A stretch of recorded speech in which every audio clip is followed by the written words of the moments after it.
Voilà. Donc, bonsoir à tous, hein, pour notamment les nouveaux qui nous rejoignent. Bienvenue pour cette deuxième partie de conférence avec Yannick Clavé, qui est professeur de classe préparatoire aux grandes écoles en Cagne, pour être précise, au lycée militaire d'Aix, et qui a été pendant de nombreuses années membre du jury du concours de l'agrégation interne d'histoire-géographie, qui d'ailleurs occupait plusieurs fonctions dans ce concours, enfin, qui a vraiment une vision d'ensemble et qui va conduire la deuxième partie de la conférence sur les sujets eux-mêmes, la fabrique de ces sujets, le fonctionnement de l'épreuve, avec des conseils avisés pour permettre à chacun de réussir. On a bien sûr une pensée pour nos admissibles.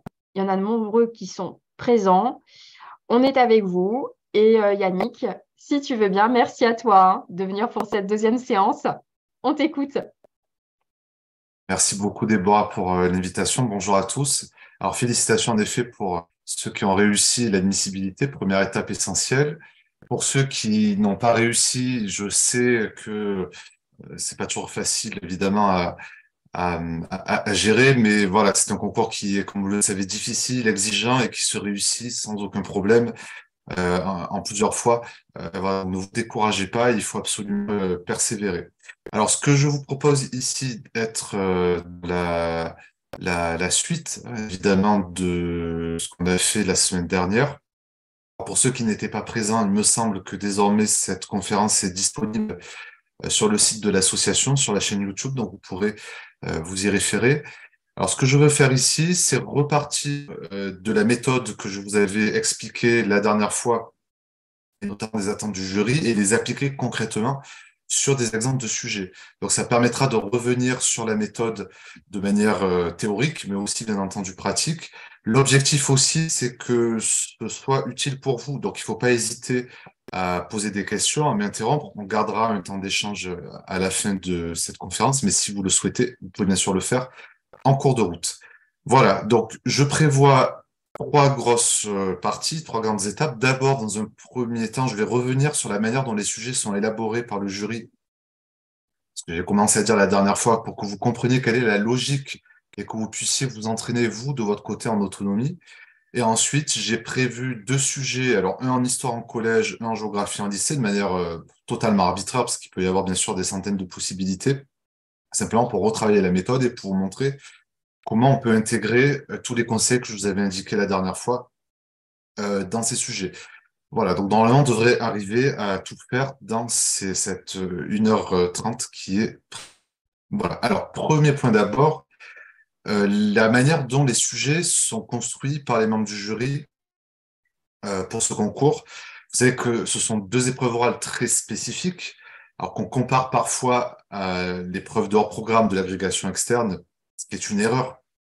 Alors, bien entendu, il peut y avoir beaucoup de sujets possibles, mais la logique de l'agrégation interne est très spécifique et assez différente de celle du hors-programme de l'externe. Alors, je m'explique. Ici, j'ai pris, alors au hasard, bon, je suis allé aussi sur une de mes spécialités et des thématiques évidemment qui m'intéressent beaucoup. Donc, je suis allé dans le programme de sixième. Donc, vous voyez ici, vous aurez reconnu le thème 3, l'Empire romain dans le monde antique, donc le dernier thème de l'année. Et j'ai inventé, là, vous voyez, j'ai mis des points de suspension, donc il peut y en avoir beaucoup d'autres. J'ai inventé des sujets à partir du thème 3. Et c'est exactement cette logique-là qu'il faut que vous ayez, c'est-à-dire que vous devez, à partir des programmes du collège, du lycée, je rappelle, au lycée, y compris les séries technologiques, sauf bien sûr l'enseignement de spécialité, à partir de ces programmes-là, de ces thématiques, de ces chapitres, vous êtes en capacité de trouver des sujets. Donc, par exemple, ici, dans ce thème 3, en classe de sixième, on doit étudier la création, enfin la construction de l'empire, les conquêtes territoriales, la Pax Romana, la romanisation, la christianisation du monde romain avec évidemment, par exemple, l'empereur Constantin, et même aussi les contacts entre les Romains et les mondes lointains comme la Chine des Han ou tout l'Orient de manière générale. Alors, évidemment, c'est à la fois précis et vague. Tout ceci, vous avez sur la colonne de droite des éléments.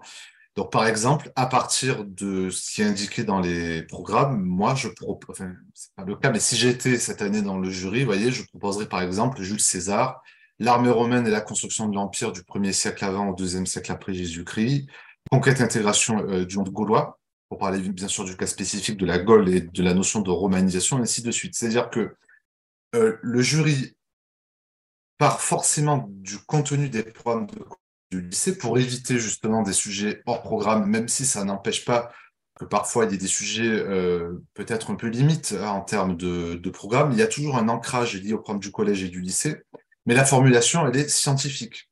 C'est-à-dire que quand vous allez tirer votre sujet, là, si vous tirez par exemple Jules César, il y aura écrit Jules César, classe de sixième. Mais ce qui importe, c'est d'abord l'intitulé scientifique, Jules César. Et là, vous allez le traiter comme une dissertation, comme un oral de concours classique sur le plan scientifique, ce que je vous avais expliqué la dernière fois, ce dont on reparlera dans quelques minutes. Bon, voilà pour ce premier exemple. J'ai pris un autre exemple tout à fait différent. Alors là, cette fois, vous aurez reconnu le programme de la classe de première au lycée, première générale, thème 1, la métropolisation, processus mondial différencié. Alors là aussi, cela peut donner lieu à des dizaines de sujets possibles, ne serait-ce que déjà dans les études de cas. Ouais, la métropolisation au Brésil, Londres, etc. En soi, déjà, ce sont c'est des sujets assez classiques. Il y en a d'autres. Regardez, par exemple, là, j'ai mis mondialisation et métropolisation, inégalité et fragmentation dans les métropoles du monde, métropole et métropolisation en Amérique latine, un sujet sur New York, etc., etc. Là, c'est la même chose. Ce qui va primer ici, c'est cet intitulé scientifique. Donc, vous tirez le sujet, on va écrire classe de première. Alors, je reprécise ce que j'avais déjà expliqué. Si vous avez des sujets en classe de première, classe de terminale, en règle générale, sauf exception, l'intitulé ne précise pas si c'est série générale ou série technologique. Et c'est vous qui, bien entendu, en fonction de votre connaissance des programmes, euh, décidez de le faire en série générale ou en série technologique. Je rappelle que dans les salles de préparation, vous avez accès à ces programmes. Donc, en cas de doute, évidemment, vous consultez pour savoir ce qui est le plus pertinent pour traiter le sujet. Bon. Voilà. Autre exemple. Alors, cette fois, on revient en histoire. Donc là, c'est le programme de première toujours. Oui, c'est ça. Donc, thème 2, vous voyez. La France dans l'Europe des nationalités, politique et société, 1848-1871. Alors, exemple, là aussi, vous voyez bien que sur la Deuxième République et le Second Empire, il peut y avoir beaucoup de sujets possibles. Certains sont très classiques et sont alors pas forcément donnés chaque année, mais reviennent régulièrement. Vous voyez, l'année 1848, par exemple, c'est quelque chose que vous pouvez faire en entraînement. On peut le faire aussi d'ailleurs à l'échelle européenne. Louis-Napoléon Bonaparte, le coup d'État du 2 décembre, Napoléon III, sujet de type biographique. Bon, et sujets qui sont liés aussi au renouvellement historiographique. Bien entendu, vous allez avoir un socle de sujets assez classiques qui peut revenir d'une année sur l'autre, mais il faut bien que vous ayez en tête que le jury, chaque année, renouvelle une partie de la liste. Il ne renouvelle pas tout parce que ça doit faire entre 600 et 800 sujets qui tournent sur une session, mais et tout, que vous êtes 250 à peu près, c'est les euros, grosso modo, et une partie est forcément renouvelée. Par exemple, j'ai mis Napoléon III parce que, vous le savez peut-être, depuis l'année dernière, on est dans une forme d'un cycle de commémoration sur le Second Empire, sur Napoléon III. Vous savez que c'est la mort de Napoléon III, 1873, qui est célébrée en cette année 2023. Il existe même, il me semble, des formes de commémoration officielles dans certaines institutions. Et à cette occasion, plusieurs historiens, plusieurs spécialistes, je pense par exemple à Eric Anso ou à Thierry Lenz, ont sorti des biographies ou des ouvrages qui renouvellent la vision sur le Second Empire, sur Napoléon III. Vous savez que, bien entendu, sur cette période, et c'est le sens, c'est ça qu'il ne faut pas comprendre aux élèves, on a un mémoire qui a été forgé, évidemment, après la défaite du 1870, vision très négative, où on ne retient de Napoléon III, en gros, que le coup d'État, son arrivée illégale au pouvoir, les proscriptions, etc. Mais depuis au moins 30 ou 40 ans, les historiens ont beaucoup nuancé cette idée, cette image, et proposent une vision beaucoup plus équilibrée de Napoléon III du Second Empire. Et donc, si vous tirez un sujet qui tourne autour de ces thématiques, c'est quelque chose que le jury attend dès l'introduction. Vous voyez, ne serait-ce que par culture générale, culture historiographique, vous devez absolument l'évoquer. Et je pense que cette année, il y aura des sujets là-dessus, je suis même à peu près sûr. Bien entendu, je ne suis pas dans le jury, vous le savez, mais ça me paraît très curieux que pour la session 2023, on ne mette pas de choses en rapport avec cela. Tout comme quand il y a quelques années, alors là, pour le coup, j'étais dans le jury, on était en cycle de commémoration du centenaire de la Première Guerre mondiale. Et chaque année, évidemment, il y avait des sujets en lien avec la Première Guerre mondiale et les commissions attendaient de la part des candidats une connaissance minimale de ce centenaire, de ce que ça implique en termes de relation entre l'histoire et la mémoire, de réflexion sur les commémorations, etc., y compris d'ailleurs dans les transpositions pédagogiques. Il fallait avoir une forme de réflexion autour de ces questions-là, parfois des questions vives, j'en reparlerai tout à l'heure, qu'il faut avec les élèves.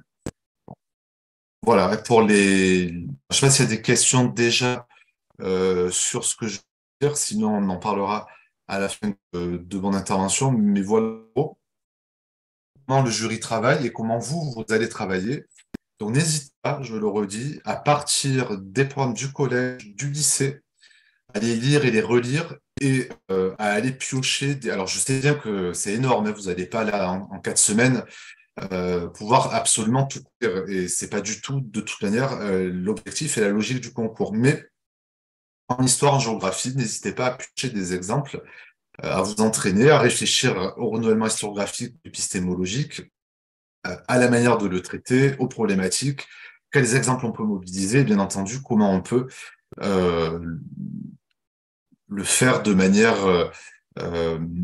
didactique. Enfin, quelle est la réflexion didactique, pédagogique que vous pouvez engager avec vos élèves.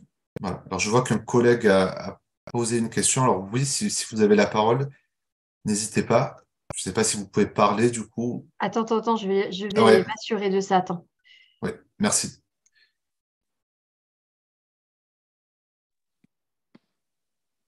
Voilà, bonsoir. Vous Oui, m'entendez bien? bonsoir. Oui, Très oui, bien, oui, très bien, oui. c'est parfait. Merci Déborah d'avoir remis. Voilà, je me permettais une question. Si j'ai bien entendu, vous disiez, en principe ou en général, le sujet ne spécifie pas si c'est pour une classe de terminale, par exemple, générale ou technologique. Vous Oui, dites, en principe, est-ce qu'on doit comprendre que parfois et rarement, c'est quand même tout à fait imposé que ce soit technologique? oui. Alors c'est rare, hein, mais ça arrive quand on vous donne un sujet qui n'est que abordé spécifiquement dans le programme de première ou de terminale technologique. Voilà, comme vous savez, D'accord. il y en a pas beaucoup, puisque la plupart du temps, il y a bien sûr, c'est la même thématique, mais il me semble, alors j'ai plus d'exemples en tête, mais vous savez, dans les études au choix, la Mhm. partie B, parfois, de programme, vous avez quelque chose qui n'est pas nécessairement présent dans le cycle, dans les séries générales. Donc, voilà, c'est ce que je disais. C'est rare, mais ça arrive. Voilà, dans ce D'accord. cas, vous vous y conformez, ça se discute pas. Voilà, là, vous faites, D'accord. voilà, si on vous met première techno, terminale techno, vous, voilà. Et c'est à nous de saisir que c'est forcément technologique ou est-ce que c'est écrit entre parenthèses? Alors, oui, non, non, alors, il y a deux cas de figure. Soit c'est directement écrit, s'il y a écrit première technologique, bon, ben là, vous le faites dans ce niveau parce que c'est ce que demande le jury. Mais dans la Oui. plupart des cas, ce sera simplement écrit première Hmm. terminale et c'est à vous à préciser au début de votre transposition pédagogique si vous le faites en série générale ou en série technologique. Alors, souvent, ce qu'il faut faire au début, c'est de dire, ben voilà, ce thème, il est présent dans les deux séries. Et moi, je choisis de le faire dans telle série. Voilà, je vous présentais ma séance sur la série technologique ou la série générale. Voilà, il y a pas de règle en la matière. Il faut faire ce qui est le plus pertinent. Alors, après aussi, ce que vous maîtrisez. C'est-à-dire, si Oui, vous oui. connaissez bien les niveaux technologiques et que c'est quelque chose qui vous intéresse, parce que c'est vrai que parfois, pédagogiquement, il peut y avoir des choses intéressantes dans ces séries-là. Vous pouvez bien entendu vous lancer dedans dans le jeu, et surtout qu'il y en a assez peu hein, de candidats qui le font, donc quand c'est bien fait, en général, c'est valorisé. Très bien. Merci beaucoup pour les Voilà, précisions. je vous en prie. Alors, s'il y a d'autres questions, n'hésitez pas. Alors, je regarde.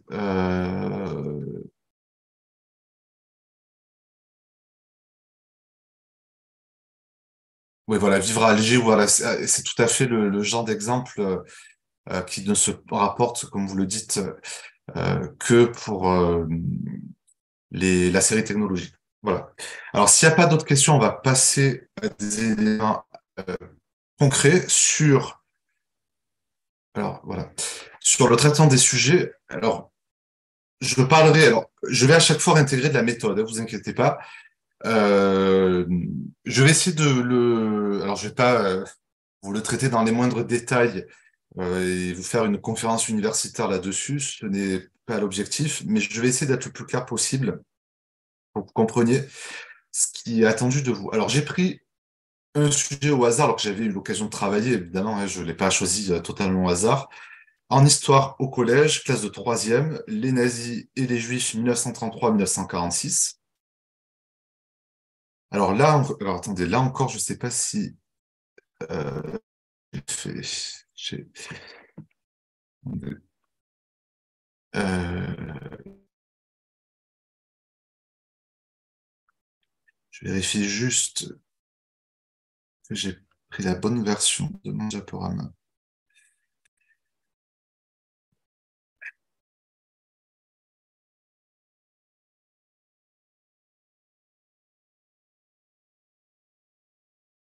Oui, c'est bon. Alors là, on est avec ce sujet, donc dans le thème 1 de la classe de troisième. Alors là aussi, sur le programme de troisième, histoire contemporaine, il y a une multitude de sujets. D'ailleurs, vous le savez, la majorité des sujets en histoire, plus des trois quarts des sujets, même 80% des sujets en histoire à l'oral de l'agrégation interne sont en histoire contemporaine. Bon, parce que, évidemment, cela reflète le gros déséquilibre en termes de période dans ces programmes. Donc, toute la classe de troisième, vous le savez, est consacrée à la contemporaine et même plus précisément au XXe siècle. Sur ce thème qui recoupe toute la période 14-45, vous allez avoir tous les sujets sur la Première Guerre mondiale, sur l'entre-deux-guerres, sur les régimes totalitaires, sur la France occupée aussi, Vichy, le maréchal Pétain, etc., etc. Et il peut y avoir, bien entendu, des sujets un peu à cheval sur le plan chronologique. Alors, j'ai fait exprès. J'ai fait, vous voyez, en termes de choix chronologique, quelque chose qui englobe à la fois la partie sur les régimes totalitaires, évidemment l'Allemagne nazie à partir de 1933, mais aussi la Seconde Guerre mondiale, qui est un point essentiel ici dans ce sujet, et aussi après la Seconde Guerre mondiale, vous voyez 1946, pour aller jusqu'au procès de Nuremberg et jusqu'au début de la dénazification en Allemagne, donc parler des questions de l'après-guerre. Ça, ce sont des choses qu'il faut identifier dès l'introduction, c'est-à-dire quand vous allez être face au jury, il faudra bien entendu définir précisément les bandes chronologiques et bien montrer que vous avez toutes ces séquences-là qui s'emboîtent de manière logique. Ça veut dire aussi que dans votre réflexion, vous allez tout de suite vous apercevoir qu'il faut aller vers un plan chronologique. Là, ça s'impose, hein, on ne peut pas faire autrement. Vous allez voir pourquoi. Et ce que j'essaie de faire aussi à chaque fois, c'est de vous présenter à l'intérieur de cet exemple des documents sur lesquels je m'appuierais si j'étais devant un jury. Alors au total, il me semble que ça va faire 7 documents.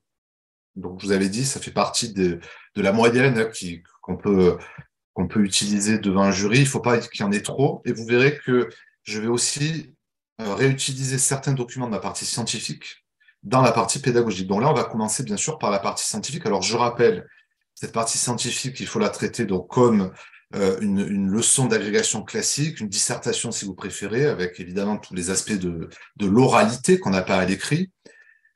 Entre 25 et 30 minutes, hein, je rappelle, c'est indispensable, il faut quand même y passer suffisamment de temps. Il faut s'arrêter quand vous voyez que vous arrivez à 30 minutes, euh, sauf si vraiment vous avez une partie pédagogique, que vous savez elle est pauvre, donc vous allez un peu mordre dessus pour pouvoir faire vos 40 minutes, mais de manière générale, je vous le redis, il faut quand même au moins 10 minutes en partie pédagogique, donc forcément, vous vous arrêtez, débrouillez-vous pour vraiment vous limiter à 30 minutes. Alors, le plus efficace, c'est toujours de commencer avec un document d'accroche. Donc, document, bien entendu, que vous allez parfaitement intégrer à votre exposé. Alors là aussi, bien entendu, cela va dépendre de ce que vous trouvez.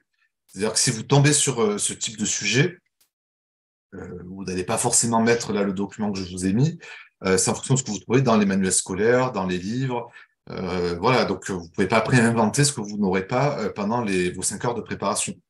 On est bien d'accord. Là, je l'ai fait moi, évidemment, en étant confortablement installé à mon bureau et en prenant un peu ce que je veux. Mais j'ai essayé de faire en sorte, bien entendu, je suis allé vérifier, de prendre des images qu'on trouve dans les manuels que vous avez à Chalon et bien sûr dans les livres de troisième et de première. Alors, cela veut dire aussi, bien entendu, qu'il faut prendre en bibliothèque toujours un manuel du niveau. Alors, soit si vous connaissez bien les éditions, qu'il y en a une qui vous plaît, vous voyez, chez les éditeurs Hachette, Belin, etc. Mais si on vous prenez presque au hasard ce que vous trouvez, mais vous prenez un manuel du niveau concerné pour avoir quand même des exemples à l'intérieur de réflexion pédagogique, d'activités et bien sûr de documents que vous pouvez utiliser vous après de manière scientifique dans votre partie scientifique.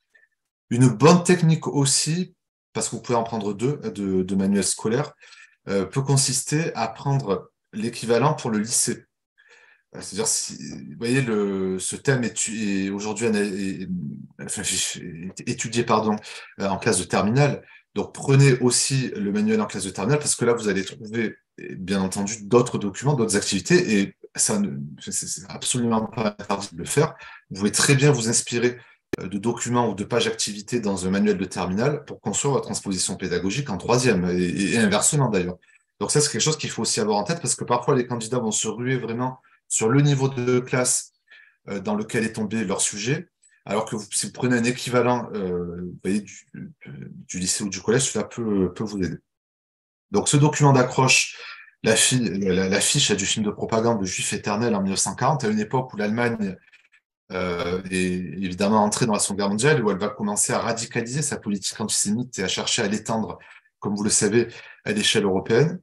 Donc, on peut commencer comme ça. Ce qui est important aussi, alors surtout sur ce sujet, bon, une fois que vous avez bien sûr fait votre accroche, que vous avez euh, défini les bandes du sujet de manière assez classique, bien sûr, l'arrivée d'Hitler au pouvoir, déjà avec une idéologie antisémite très structurée, Mein Kampf, etc., etc., donc jusqu'en 1946 au procès de Nuremberg. Là, c'est quelque chose qui va vraiment être entendu par le jury, c'est l'historiographie. Là, on est typiquement dans un sujet, alors qui peut être un peu casse-figure, qui peut un peu faire peur, parce que vous voyez bien que c'est un sujet qui est difficile à manier déjà du point de vue scientifique. Hein. Vous savez qu'il y a une historiographie profuse et en perpétuel renouvellement, et on a souvent l'impression de pas du tout le maîtriser. Ce n'est pas toujours facile à enseigner dans les classes, d'ailleurs, quels que soient les types de classes, au lycée, au collège. Et donc voilà, et parfois on peut avoir un sentiment d'être mal à l'aise ou pas assez armé scientifiquement, même si évidemment on a une formation d'historien derrière. Donc ça, ce sont des questions qu'il faut aborder en introduction. Et si dès votre introduction, vous montrez que vous maîtrisez un minimum les données de l'historiographie, de l'épistémologie sur ce sujet, vous montrez tout de suite au jury que c'est un sujet qui ne vous fait pas peur, que vous l'avez pris à bras le corps, que vous, voilà, que vous y allez. Là, ce qu'il faut vraiment mettre en évidence, me semble-t-il, c'est la question, parce que c'est très à la mode aujourd'hui en historiographie ces dernières années, c'est la question du lien entre les crimes de masse et les génocides du XXe siècle et la guerre. Et c'est pour cela que j'ai mis la Seconde Guerre mondiale ici au cœur de ce sujet. Il y a beaucoup de travaux là, qui ont été publiés ces dernières années. Il y a des travaux de Tal Brutmann, par exemple, qui vient, comme vous le savez, publier un des albums d'Auschwitz. Je vous conseille d'y jeter un œil, c'est très intéressant. Et il y a aussi la question de la chronologie. Elle est en perpétuelle réinterrogation par les historiens et surtout, l'éternelle question ici, c'est la question de la spécificité ou de l'exceptionnalité du génocide perpétré contre les Juifs de la Shoah, on va y replacer dans tous les massacres de masse et tous les génocides du XXe siècle. Voilà. Donc, même si vous n'avez pas de référence plus précise, déjà rien que de dire ça dans l'introduction permet de poser un cadre solide. Alors, bien entendu, vous appuierez sur une bibliographie. Alors là, j'en ai fait une à titre d'exemple. Alors, en me basant aussi sur ce qui est disponible dans la bibliothèque de Châlons-en-Champagne. Alors, vous savez que vous n'aurez pas accès forcément à tous les livres, surtout les plus récents. même s'il y a des politiques d'achat, de renouvellement, le budget est limité, ça reste l'éducation nationale. Mais malgré tout, les sujets qu'on vous donne, on s'assure que vous avez quand même suffisamment de livres pour pouvoir le traiter. Donc là, je vous remets un exemple de bibliographie, puisque nous en avions déjà parlé, et surtout sur la manière de la présenter. Alors, soit sur le diaporama, soit vous l'avez rédigé sur une feuille et vous la présentez au jury au cours de votre introduction ou à la fin de votre introduction plus tard. Mais moi, il me semble utile dans un sujet pareil de la donner quand vous commencez à parler d'historiographie en disant, ben voilà, par exemple, il y a eu le premier gros travail, c'est celui de Raoul Hilberg dans les années 60 sur la destruction des Juifs d'Europe en 2 volumes, mais d'autres historiens ont renouvelé, comme Annette Vieillurka, Philippe Burin, plus tard Georges Bensoussan, La thèse de la Shoah chez Autrement. Vous voyez, présenter les choses comme ça. Même si vous n'êtes pas spécialiste, et ça on vous le pardonnera, mais d'abord, présenter de manière rigoureuse, c'est quelque chose euh, à laquelle le jury est attentif, parce que finalement, assez peu de candidats présentent des bibliographies correctes. Donc, c'est aussi un élément d'évaluation, de discrimination entre les candidats. Et ensuite, on va regarder que vous avez choisi des livres pertinents pour traiter le sujet. Bon. Il y a aussi l'actualité alors plus institutionnelle. Vous avez peut-être entendu parler du fameux rapport Duclerc, de Vincent Duclerc, du nom de l'historien inspecteur général, qui a fait qui a conduit une mission il y a 2 ou 3 ans, j'ai plus les dates en tête, enfin, c'est assez récent, à la demande du président de la République sur les génocides et les crimes de masse. Bon, il en a fait après une autre sur le génocide des Tutsis au Rwanda. Alors ça, c'est encore autre chose. Ça peut donner d'ailleurs lieu à un sujet par rapport à la classe de terminale. Mais sur les génocides et les crimes de masse du XXe siècle, il faut connaître cette référence-là. Bon. Bon, voilà comment on peut présenter les choses en introduction. Et puis, la partie mémorielle, questions socialement vives, pour pas alourdir l'introduction qui sera déjà assez musclée, je pense, sur un tel sujet, vous pouvez le garder et l'intégrer à votre réflexion pédagogique dans la deuxième partie de l'épreuve. Voilà comment on peut, à mon avis, partir en introduction, avec bien sûr une problématique qui va être tournée autour de la diffusion spatiale, vous voyez, du changement d'échelle de l'Allemagne à l'Europe, de cette politique antisémite préparée et conçue par les nazis, et avec aussi la question centrale de la radicalisation, c'est très important, la question de la radicalisation de ces massacres de masse pendant la guerre. Et c'est directement lié ici à ce que je vous ai dit tout à l'heure sur les travaux autour des contextes guerriers pour comprendre tous ces massacres au cours du XXe siècle. Alors, je crois qu'une collègue lève la main, Déborah. Je crois que c'est toi qui peux Oui, tout à fait. donner la parole. Je demande un instant, c'est fait. Oui. Bonjour. Oui. J'avais une question pour la bibliographie. Oui. D'habitude, moi, je mets manuel pédagogique, documentation pédagogique, et je mets revue. Je voulais savoir sur la documentation photographique et l'histoire, est-ce qu'on les place dans une partie revue ou est-ce que du coup, on les met dans la documentation pédagogique qui permet de mettre les manuels et... Alors ça, c'est à votre libre appréciation. Moi, j'ai toujours vu les 2 cas de figure. Vous avez des candidats qui font une rubrique à part revue, d'autres qui mettent la documentation pédagogique. Alors, à mon avis, l'histoire, quand vous prenez un article précis de l'histoire, c'est mieux de mettre revue. Bon, là, j'en ai pas mis, hein, donc j'aurais fait, vous voyez, une catégorie, ou alors ouvrage spécialisé et revue pour éviter de faire trop de rubriques. Et la documentation photographique, c'est de la documentation pédagogique. Donc, il faut le mettre dans cette rubrique. Merci beaucoup. Je vous en prie.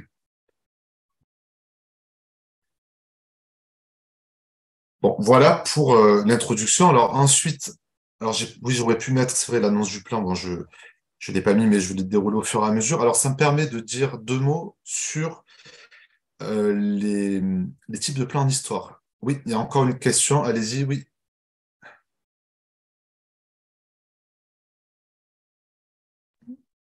Oui, excusez-moi, j'avais une deuxième question concernant la problématique. On a commencé les entraînements dans mon université et dans mon académie et j'arrive jamais à avoir la bonne problématique, à mettre le point sur ce qu'il faut, est-ce que vous avez un truc, je ne sais pas s'il y a un truc, mais Alors, comment réussir à mettre la bonne problématique sans faire quelque chose de trop compliqué, mais aussi de trop simpliste. En fait, on a ouais, tendance à faire les mêmes problématiques qu'on fait avec les oui, élèves, ou oui. alors à se perdre dans les C'est ça, problématiques. alors c'est vrai que moi je vais vous dire de mon expérience, je pense qu'il y a à peu près au moins 2 tiers des candidats qui ne font pas des problématiques très recherchées ou très adaptées. Alors ça veut pas dire qu'après l'exposé est forcément mauvais, mais on sent que c'est la problématique est un peu plate, vous voyez, ou un peu limitée. Alors il n'y a pas de règle en la matière, ça c'est l'éternel problème, et comme vous le dites, avec nos élèves, nos étudiants, on y est aussi confrontés. Moi, je pense que alors la problématique, d'abord, il faut qu'elle soit, comme on est à l'oral, il faut qu'elle soit très clairement entendable. C'est-à-dire que il faut pas que le jury ne comprenne rien. Vous voyez, que vous vous lanciez dans une phrase qui n'en finit plus. Comme j'ai dit souvent, les problématiques les plus simples sont les meilleures. Mais simple, ça veut pas dire simpliste. Alors, à mon avis, toujours 1 ou 2 questions, jamais plus, hein. Vous ne multipliez pas les questions, quelque chose de percutant. Et en fait, la problématique doit refléter la manière dont vous avez analysé le sujet et dont vous avez intégré l'historiographie. Alors, je pourrais multiplier les exemples, mais bon, on verra tout à l'heure en géographie, mais imaginons en histoire, vous avez un sujet, je sais pas, je dis n'importe quoi, vous avez quelque chose en classe de cinquième, par exemple, l'Empire carolingien au temps de Charlemagne. Bon, histoire médiévale. Sujet classique qui tombe, alors pas forcément chaque année, mais qui revient assez fréquemment à l'oral. Là, vous n'allez pas dire comment est organisé l'Empire carolingien au temps de Charlemagne. Vous voyez, c'est parce que c'est descriptif en fait. La problématique doit mettre en évidence une réflexion et une argumentation. Pas forcément un problème au sens, vous voyez, basique du terme, mais un problème historique, un fil directeur. Et là, ce qui peut vous aider à trouver les problématiques, c'est votre connaissance de l'historiographie.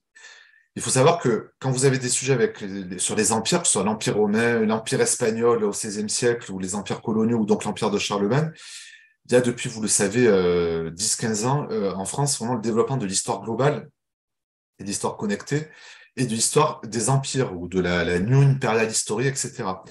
Et tous les historiens s'interrogent sur les modalités, les processus, les acteurs de la construction de ces empires. Et là, vous voyez, ça peut déjà vous donner une porte d'entrée pour le sujet dont je vous parle.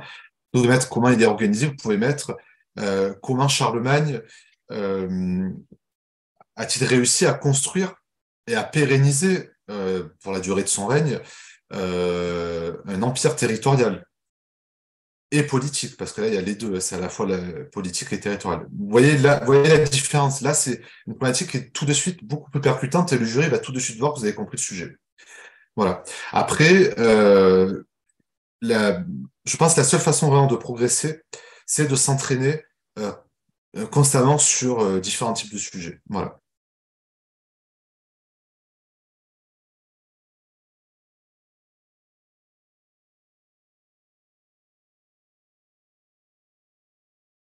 Alors, est-ce qu'il y a d'autres questions? Ça va?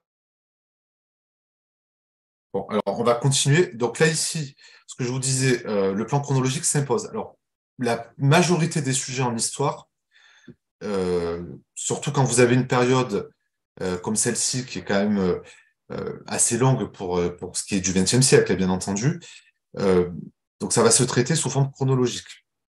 On va dire, allez, les 3 quarts des sujets à peu près, c'est en histoire, que ce soit d'ailleurs à l'écrit ou à l'oral, c'est avec un plan chronologique. Alors, bien entendu, ça se prête pas pour tous les sujets, il faut l'adapter. Euh, Vous avez par exemple, bah, justement, l'Empire carolingien, pardon, au temps de Charlemagne. Là, vous pouvez difficilement faire un plan chronologique parce que vous allez vous répéter, puis c'est pas possible, vous voyez, de trouver comme ça 3 périodes équilibrées. Ça veut pas dire que vous évacuez la chronologie. C'est-à-dire que là, dans ce sujet-là, il va bien falloir parler du couronnement de Charlemagne à Rome par le pape, vous voyez, des grands textes comme l'Admonitio Generalis, etc. Mais là, vous allez faire forcément du plan thématique. Voilà.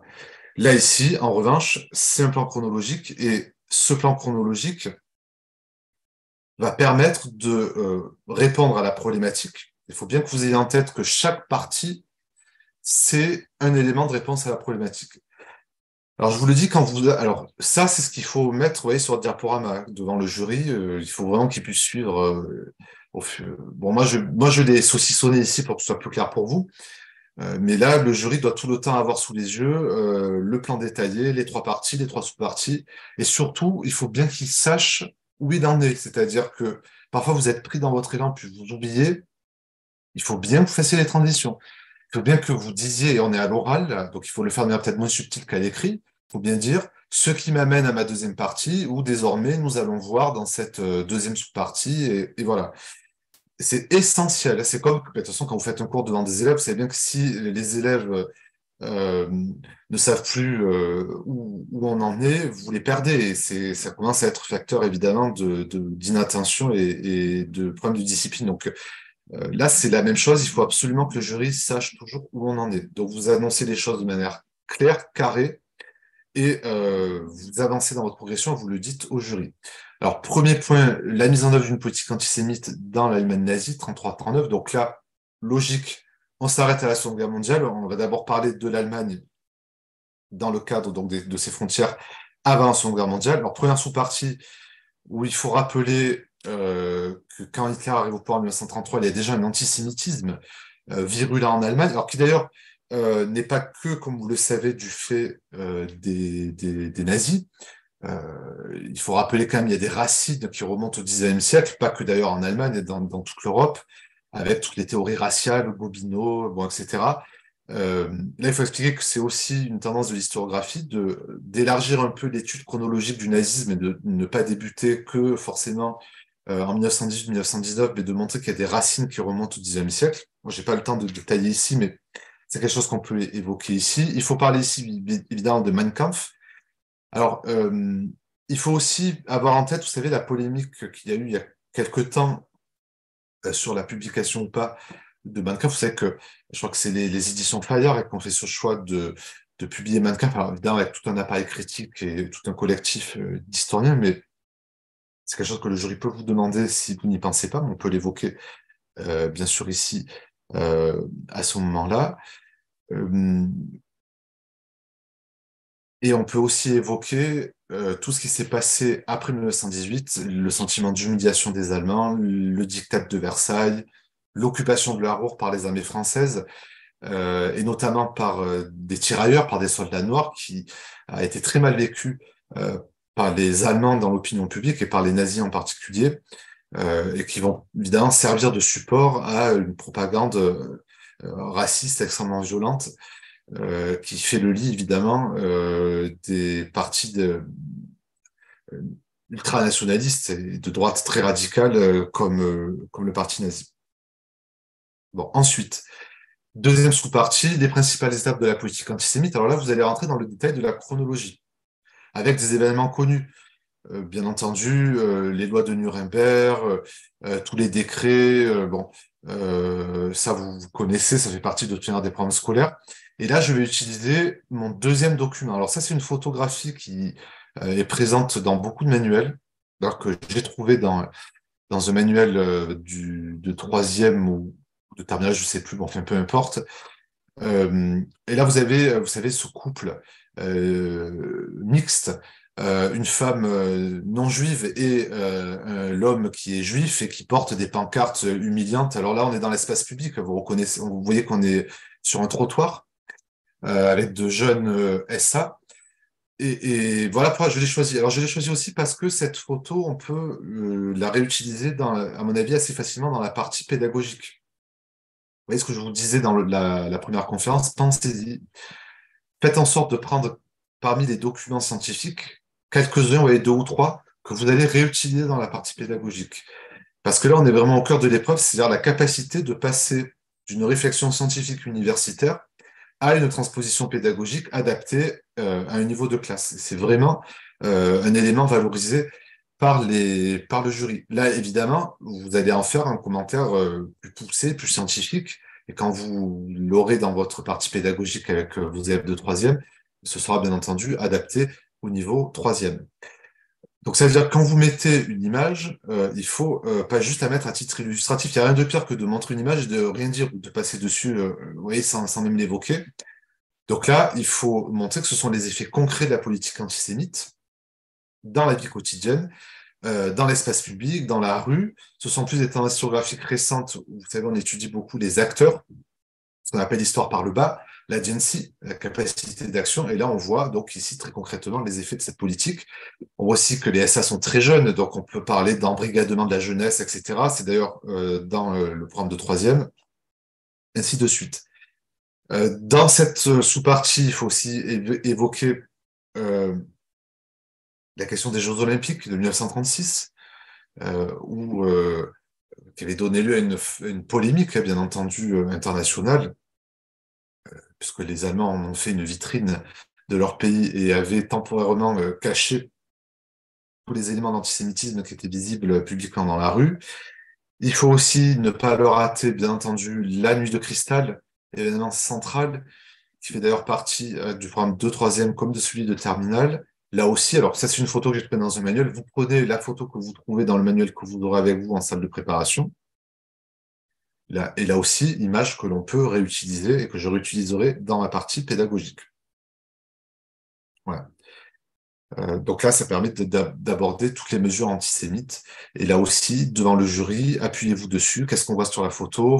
Là, c'est la question des sources. Ça permet, là encore, de revenir sur l'histographie. Vous savez que nous n'avons pas beaucoup de sources sur cette fameuse nuit de cristal, et encore moins des sources, des images et des témoignages pris sur le vif.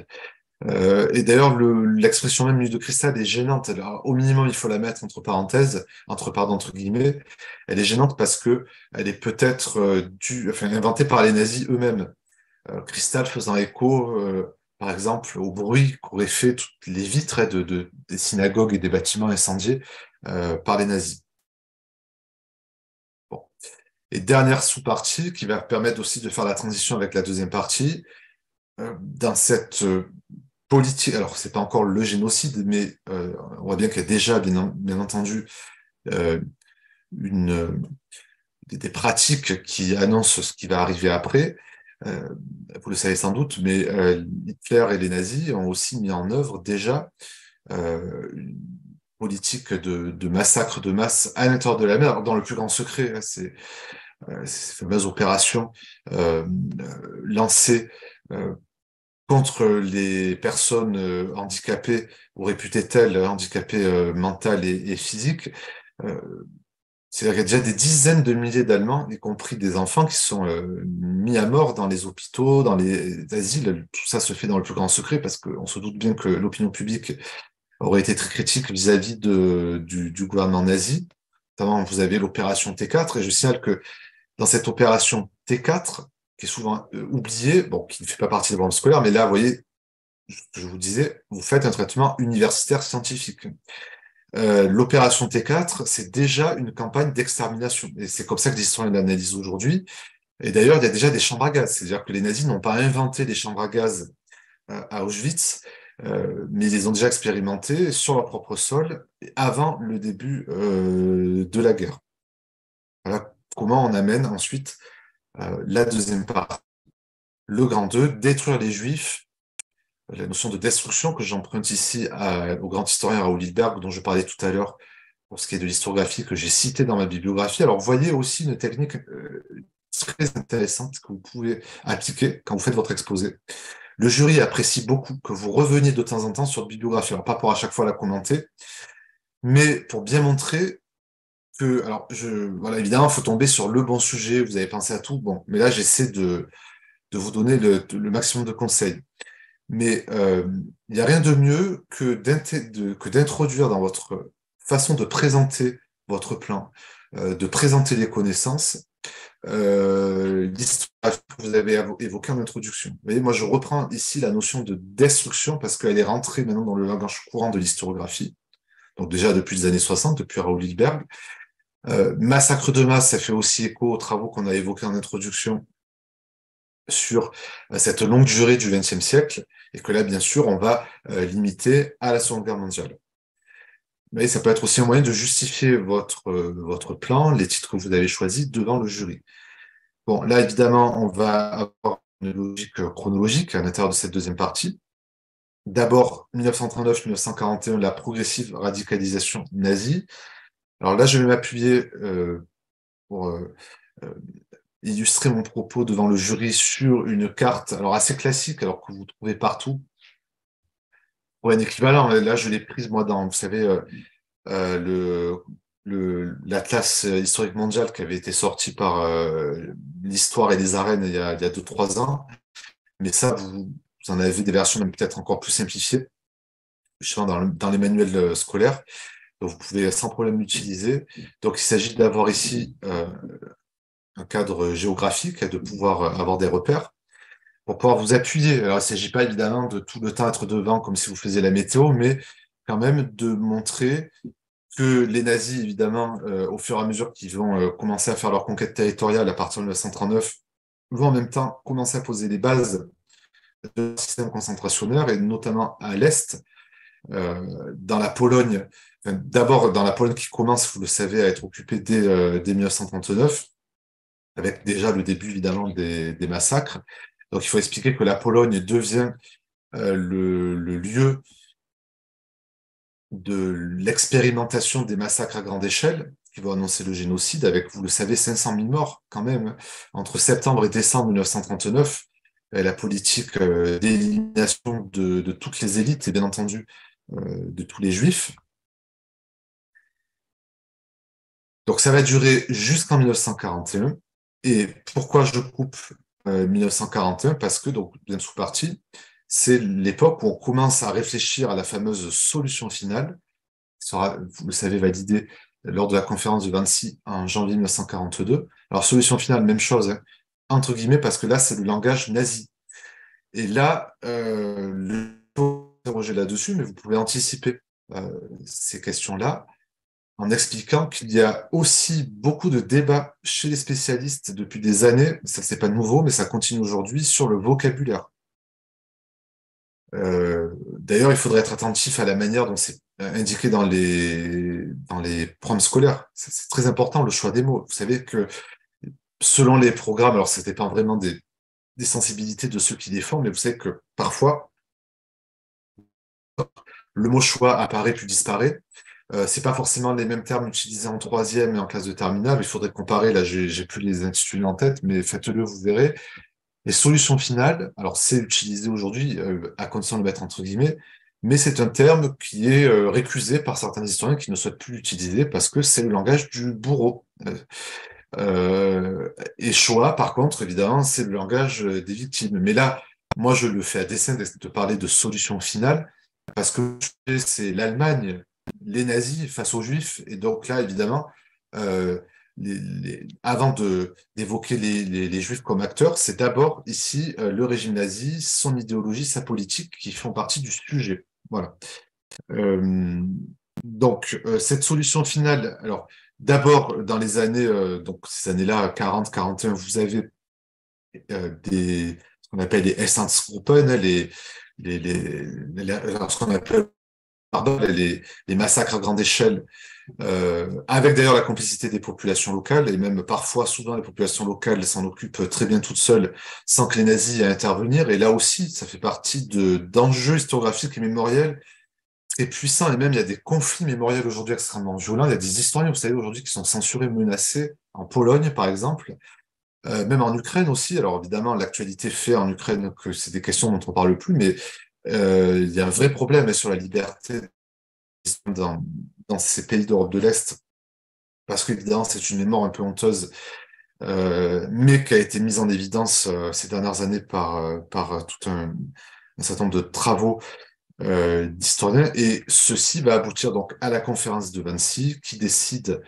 donc de la mise en œuvre de la solution finale selon le propre langage nazi. Alors, je ne voudrais pas dire de bêtises, mais il me semble avoir vu passer un film ou un documentaire qui est sorti ou qui va bientôt sortir, qui, à mon avis, peut faire l'objet d'exploitation pédagogique avec des élèves. Bon, voilà, j'en sais pas plus, mais soyez-y attentifs. Et ce qui est intéressant, et c'est pour ça que j'ai choisi ce document-là, c'est que les nazis vont aussi s'appuyer sur la complicité, l'aide de certains pays gouvernements collaborateurs. Bien entendu, ici, on va prendre l'exemple du régime de Vichy, et c'est pour cela que j'ai mis cette carte, alors qui rappelle un peu évidemment la coupure de la France entre ces différentes zones occupées, non occupées, etc. Mais surtout, ce qui m'a intéressé ici, c'est tous les camps d'internement, et vous voyez qu'il y en a beaucoup plus que ce que l'on croit habituellement, donc des dizaines de camps d'internement en théorie administratif qui ont été créés par le régime de Vichy, mais qui vont être utilisés ensuite à partir de 1942 par les nazis avec la bénédiction des autorités de Vichy, comme vous le savez, et c'est le début des rafles, évidemment celle du Veldiv 16 et 17 juillet 1942, c'est-à-dire très mal perçu dans l'opinion publique. Bon, là, c'est un sujet en soi, donc là, vous n'aurez pas le temps de vous étendre là-dessus, mais il faut quand même en parler, parce que on est dans une Europe occupée par les nazis, et les nazis n'auraient jamais réussi à mettre en œuvre à une si vaste échelle leur politique d'extermination et génocidaire sans la complicité d'un certain nombre de pouvoirs politiques locaux. Et c'est le cas, bien entendu, du régime de Vichy. Ensuite, il faut, à mon avis, faire toute une sous-partie sur le fonctionnement du système concentrationnaire. Donc là, c'est ma troisième et dernière sous-partie. Camps de concentration et centres de mise à mort. Alors, pourquoi? Parce que, bon, d'abord, c'est central dans l'historiographie. Il y a eu beaucoup de travaux, ne serait-ce que ces 2-3 dernières années. Il y a eu de nouveaux livres qui ont été faits par Annette Vieillorca, par exemple. Je parlais tout à l'heure de Tal Brutmann et l'album d'Auschwitz, un des albums d'Auschwitz. Donc ça, ce sont des choses que vous pouvez dire à l'oral, avant même que le jury ne vous pose la question, parce que ça fait partie de l'actualité scientifique dont vous êtes censé être un minimum au courant. Et là, bien sûr que vous pouvez le faire, vous pouvez réutiliser un document que vous avez déjà utilisé, surtout quand c'est des cartes. Alors ça, c'est un grand classique. Quand vous avez trouvé une carte vraiment qui est bien pour votre sujet, n'hésitez pas à la mettre plusieurs fois, de l'introduction jusqu'à la fin, quand il s'agit de localiser ou de remontrer des éléments au jury. Donc là, j'ai repris la même carte, et bien, évidemment, vous allez la commenter. La différence entre camp de concentration et centre de mise à mort. Alors j'insiste sur le vocabulaire. On ne dit plus camp d'extermination depuis déjà un certain nombre d'années, même si c'est encore le cas parfois dans les manuels scolaires ou dans les programmes scolaires. Les historiens préfèrent parler de centre de mise à mort. Alors, pourquoi centre et plus camp? Parce que le camp implique une certaine durée. Camp de concentration, quand les prisonniers y arrivaient, c'était pour devenir évidemment des prisonniers de force, travail forcé, mais ce n'était pas pour être immédiatement mis à mort. Même si l'espérance de vie moyenne, vous le savez, était comprise seulement entre 2 et 3 mois. Alors que dans les centres de mise à mort, les victimes qui y arrivent, leur espérance de vie, c'est entre 1 heure et 2 heures. Le temps, vous le savez, de tout ce processus, bien expliqué d'ailleurs par Tal Brutmann, de mise à mort, notamment dans les chambres à gaz. Bon. Donc, voilà, là aussi, un moyen de montrer au jury que vous êtes au courant de l'historiographie, que vous serez capable aussi d'adapter ce langage à vos élèves, parce que rien ne vous empêche, dans une classe de troisième, d'apprendre ces termes à vos élèves. C'est entre évidemment dans tous les détails historiographiques, mais là aussi, c'est quelque chose qui est tout à fait à votre portée. Alors là, il faut expliquer qu'on est dans une phase industrielle du génocide à partir de 1942. Il faut expliquer comment fonctionnent ces centres de mise à mort. Il faut s'appuyer sur des exemples concrets que vous allez prendre dans les documents que vous allez trouver, soit dans le manuel scolaire, soit dans les 2-3 manuels universitaires que vous aurez pris avec vous. Vous avez par exemple ici, là aussi, j'ai pris ce que j'ai trouvé, mais une des fameuses photographies aériennes faites par les Alliés du complexe d'Auschwitz-Birkenau. Parfois, vous avez aussi, vous savez, le plan qui est fait dans les manuels. Donc, vous prenez ce qui vous paraît le plus intéressant et vous le mettez devant les yeux du jury. Et là, vous allez développer un exemple, voilà, comment se fait l'arrivée, le tri des déportés, la chambre à gaz, etc. Et c'est important parce qu'on est là dans des réalités concrètes.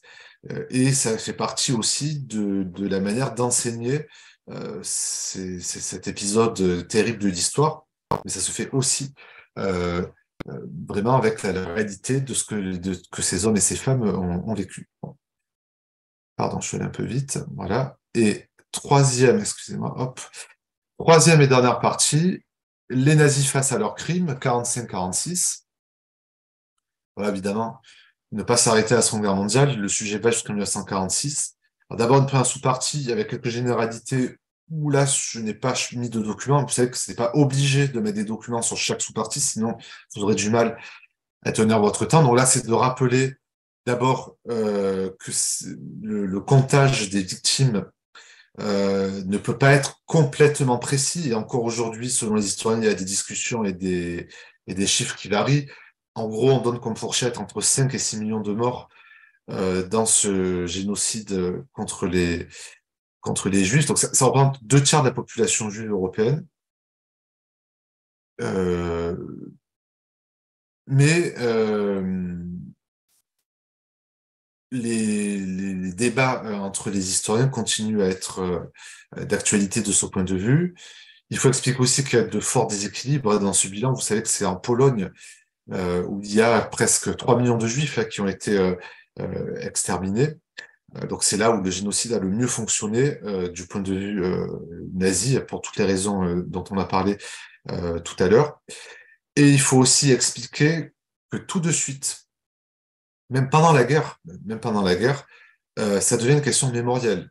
C'est-à-dire que déjà, aux États-Unis en particulier, il y a des réflexions sur ces massacres, sur la manière de les nommer. D'ailleurs, c'est comme ça qu'on commence à réfléchir aux termes, hein, génocide, Shoah, etc. Donc là, on peut évoquer cette question du vocabulaire qui n'est pas une question anodine parce que la façon de nommer donne une indication sur sur la focale sur laquelle on souhaite insister.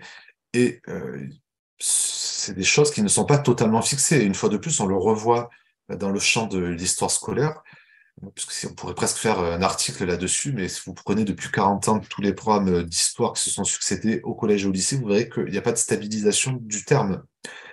C'est très curieux d'ailleurs. Hein. Alors ça montre bien sûr l'état des débats historiographiques à un moment donné, mais ça montre aussi que l'institution scolaire a parfois du mal à avoir une position de ce point de vue, comment dire, rationnelle, vous voyez, ou stabilisée. Ouais.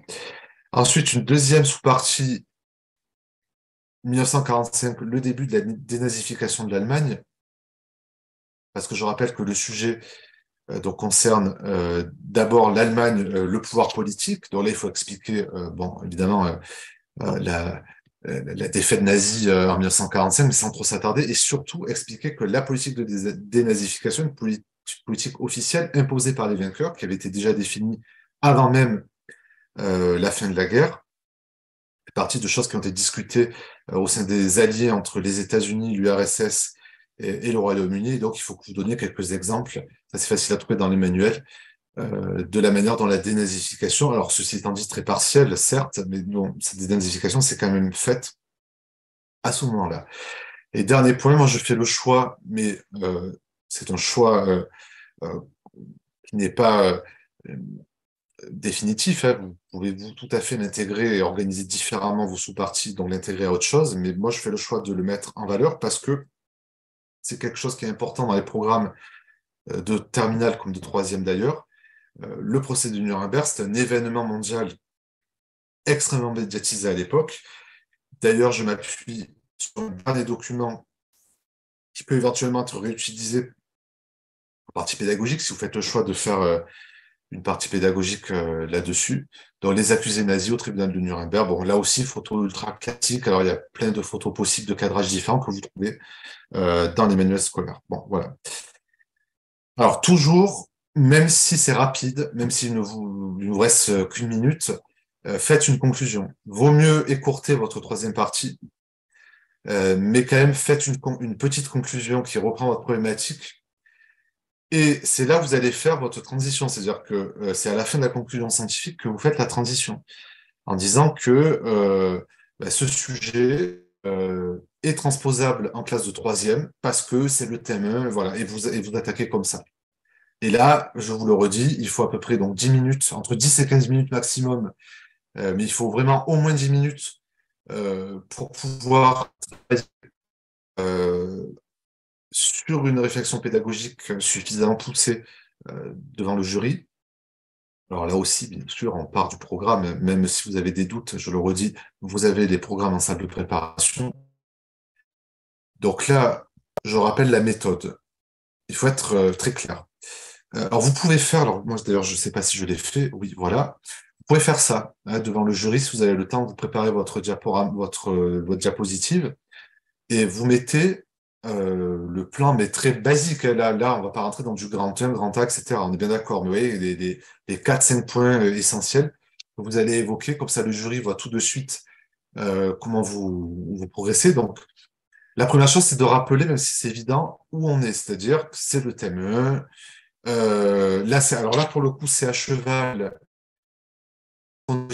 sur l'entre-deux-guerres, la Deuxième Guerre mondiale et l'après-guerre.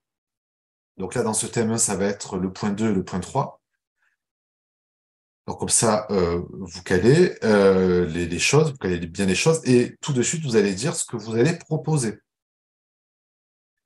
Là, autant vous dire que vous avez beaucoup de choix. Il est hors de question de présenter toutes les séquences, toutes les sens possibles. Donc vous dites, ben moi voilà, je veux faire une transposition pédagogique sur le deuxième chapitre, la démocratie fragilisée, expérience totalitaire, sur l'Allemagne nazie. Voilà. Parce que je vais travailler sur la politique antisémite du régime nazi, puisque c'est évidemment une entrée essentielle du programme en troisième quand vous étudiez l'Allemagne nazie. Bon. Donc là, vous expliquez, voilà, ce qu'il faut montrer. Donc, l'arrivée au pouvoir d'Hitler, le 30 janvier 1933, les lois de Nuremberg, l'antisémitisme d'État qui concerne toute la société. Vous pouvez dire que vous allez y consacrer 2 à 3 heures. Alors, je dis c'est un peu à la louche, mais il me semble que sur la nazie en troisième, on peut pas faire plus. C'est déjà pas mal si vous arrivez à faire 2 à 3 heures. Et vous dites, voilà, mais moi je vais faire euh, donc dans la séquence sur les totalitarismes, je fais 1 ou 2 séances sur l'Allemagne nazie. Voilà. Ma problématique pédagogique pour étudier l'Allemagne nazie, c'est-à-dire celle que vous allez donner aux élèves, très basique, hein, c'est en gros pourquoi le régime nazi est-il un régime totalitaire et raciste ou antisémite. Ça veut dire que vous avez introduit la notion d'antisémitisme évidemment aussi. Voilà. Donc ça, c'est une problématique pour des élèves de troisième. On est bien d'accord que c'est pas votre problématique scientifique. Vous voyez bien la différence avec ce que j'ai dit tout à l'heure. Vous allez présenter au jury vos objectifs d'apprentissage. Et là, c'est comme quand vous préparez vos cours. C'est-à-dire, que vont apprendre mes élèves? Quels sont les savoirs et les compétences qui vont être transmis aux élèves? Donc là, il y a des notions, il y a des dates, il y a des personnages. Donc il y a Hitler. Il arrive au pouvoir le 30 janvier 1933 en disant bien qu'évidemment, il a été nommé, non pas élu. Erreur que font souvent les élèves. Il y a bien sûr, comme repère essentiel, les lois de Nuremberg en 1935. La nuit de cristal en 1938. Le camp de concentration de Dachau. Vous voyez, voilà, c'est une classe de troisième. Donc, si déjà ils arrivent à retenir ces éléments-là, c'est bien. Donc, il faut être raisonnable et réaliste aussi dans ce que vous proposez au jury. Et dans les compétences, bon là, il faut absolument, pour le collège, connaître comment ça s'appelle déjà? Oui, le socle, pardon. Le socle de compétences, de connaissances, etc. Alors, c'est un peu complexe, mais vous savez que pour l'histoire, il y a des items. Donc, il faut les connaître. Bon, c'est très basique, mais analyser, comprendre un document, pratiquer différents langages. Mais c'est important parce que le jury veut voir si vous connaissez ça. Ça fait partie de vos obligations professionnelles. Vous savez que ça fait partie même des critères d'évaluation dans un PPCR.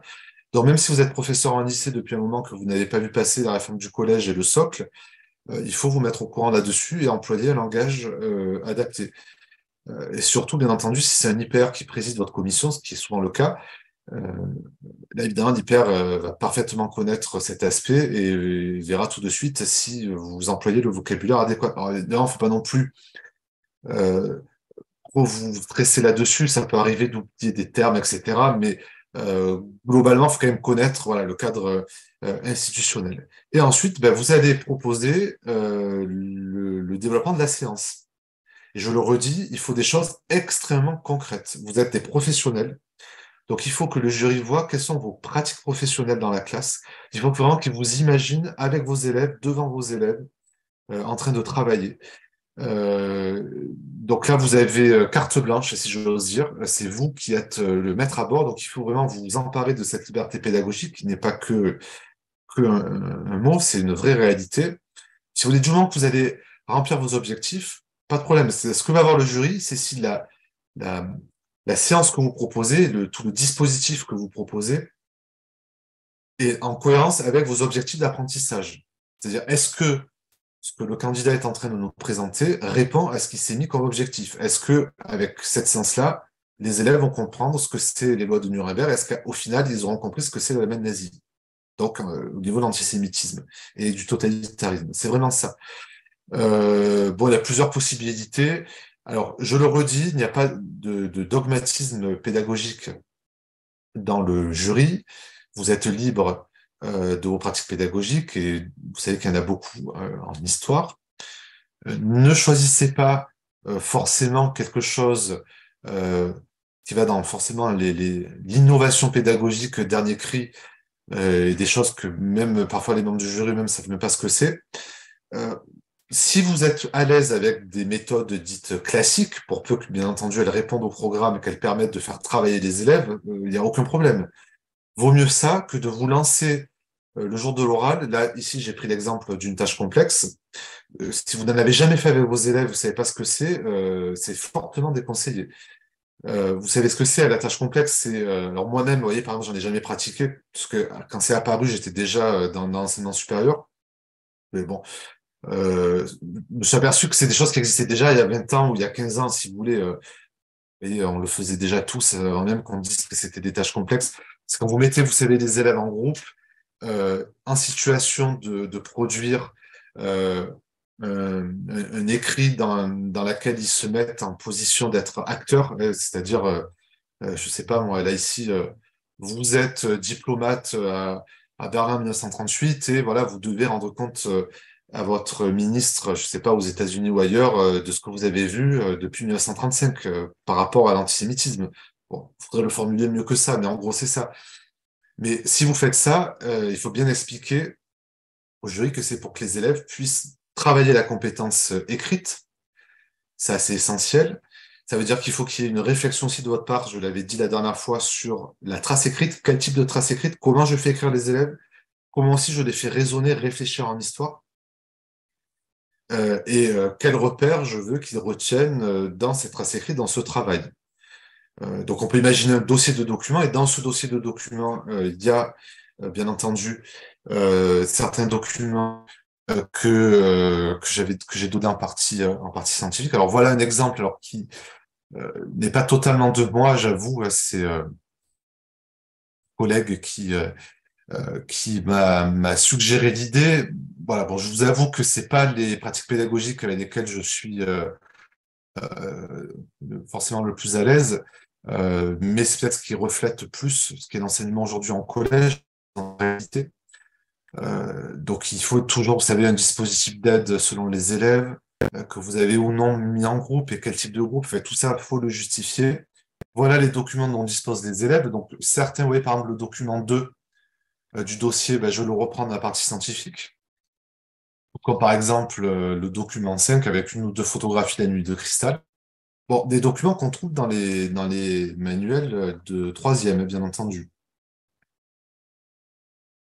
Très important aussi, alors on est bien d'accord que ça, vous n'allez pas avoir le temps de le faire devant le jury. Moi, c'est pour que vous visualisez. C'est-à-dire que là, vous allez le dire à l'oral sans le montrer, parce que vous n'aurez pas eu le temps de le faire, mais souvent, quand vous faites travailler les élèves en autonomie, en tâches complexes, vous savez que maintenant, la pratique, c'est celle de l'auto-évaluation ou de l'évaluation entre pairs. C'est pas tout à fait la même chose, mais ça rentre dans les mêmes logiques. Et là, ça veut dire que vous avez aussi une réflexion sur l'évaluation. Alors, avec la trace écrite, c'est le deuxième axe essentiel aujourd'hui en pédagogie, et que les inspecteurs aiment bien, c'est les types d'évaluation formatives, formatrices, etc. Bon, il y en a plusieurs. Donc l'idée vraiment, c'est que pour que les élèves puissent comprendre ce qu'on attend d'eux en histoire, d'expliciter, de construire avec eux les critères d'évaluation, ce que vous avez ici. Bon, et là, vous voyez que les critères reprennent ce qu'il y a dans le socle en termes de compétences. Voilà. Ça peut être, bien entendu, une carte mentale, un schéma. Ça peut être aussi une trace écrite classique, puisque évidemment, c'est le développement construit qu'on travaille dans le cadre du DNB, la vingtaine de lignes qu'on fait écrire aux élèves. Donc là, c'est vous qui décidez. Mais si vous faites cette trace écrite-là, vous pouvez après, il faut fermer votre projet pédagogique par un projet d'évaluation. Alors, sauf si vous n'avez pas le temps, mais c'est bien de le dire. C'est-à-dire que vous, après, vous allez prévoir une évaluation qui peut être, par exemple, un développement construit d'une vingtaine de lignes pour travailler, bien entendu, le DNB et réinvestir les connaissances et ces savoir-faire qui ont été abordés dans cette séance de cours. Voilà. Bon, une fois de plus, c'est un exemple parmi d'autres. On peut proposer, mais tout à fait autre chose.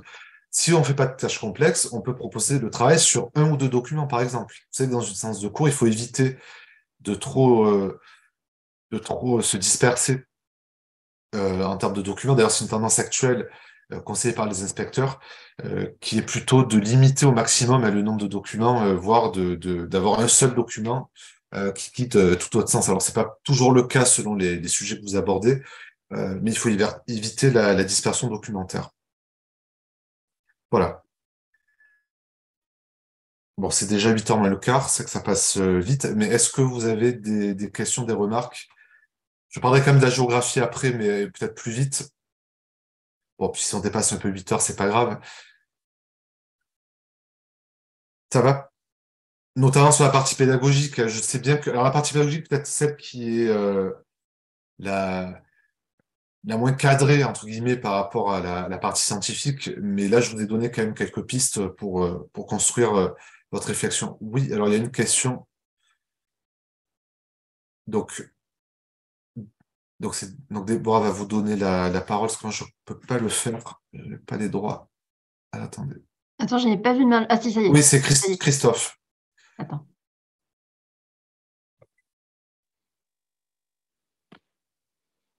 Voilà, je pense qu'on m'entend.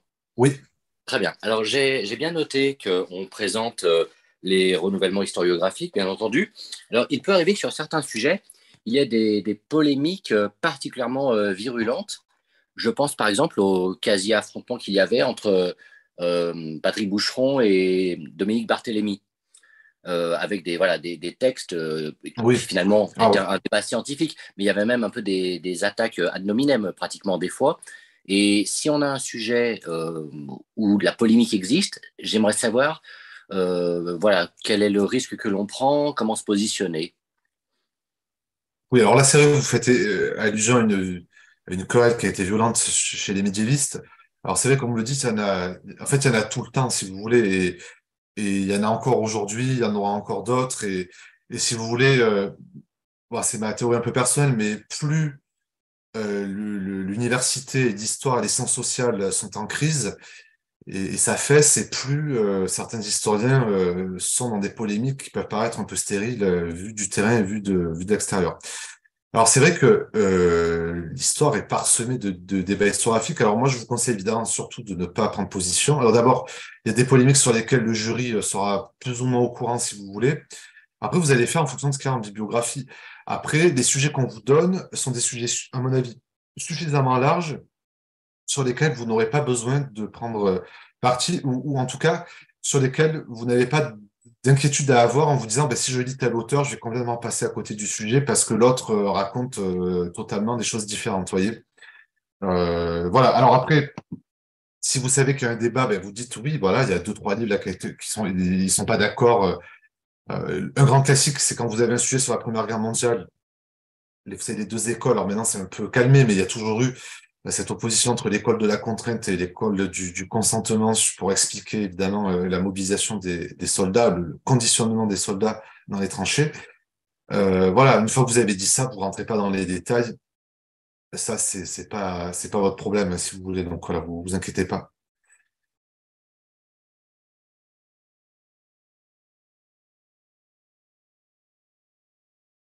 Il y a une question dans la Oui, discussion pour les débats oui, oui, historiographiques.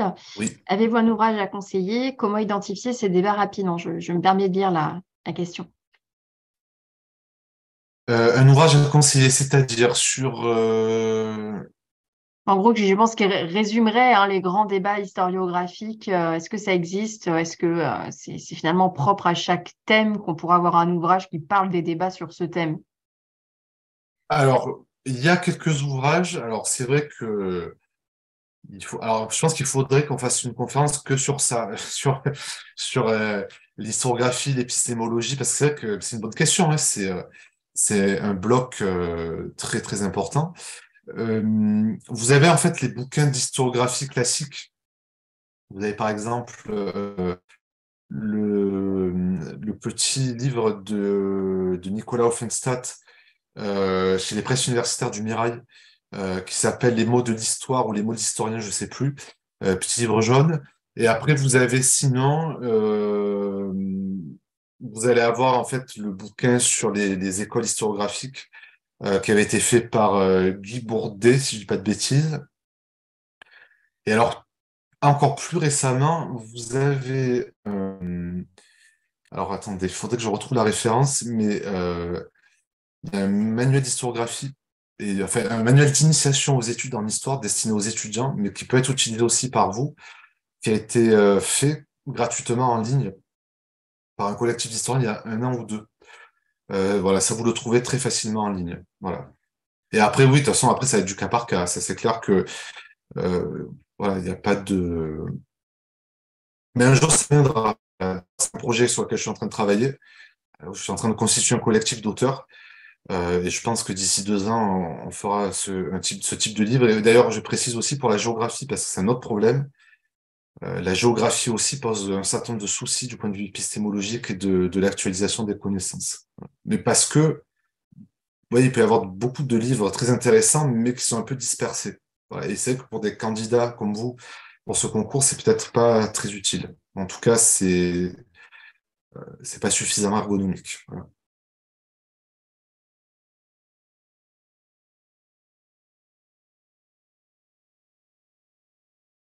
Alors, est-ce qu'il y a d'autres questions? Dans les messages, il y a des recommandations qui sont... Oui, oui, il y a deux. Ah oui, alors c'est vrai que alors lui, alors justement, je le conseille pas. Enfin, je le conseille pas. Il est très bien ce livre. Attention, hein, le livre de Delacroix, enfin Christian Delacroix, François Doss, Patrick Garcia et Nicolas Offensath. Mais il est très très lourd. Voilà, c'est plus un dictionnaire là en 2 volumes que voilà. Donc vous pouvez si vous voulez un peu le parcourir, mais vous allez vous y noyer. Et voilà, il y a une collègue, voilà, Émilie, qui a mis voilà, c'est celui-là auquel je pense. Il y a la référence, vous pourrez regarder, c'est le fameux Immanuel. Voilà. Et lui, pour le coup, vous verrez, ça remet dans le bain pour beaucoup de thématiques sans forcément entrer dans les détails et vous noyer dans des choses trop pointues.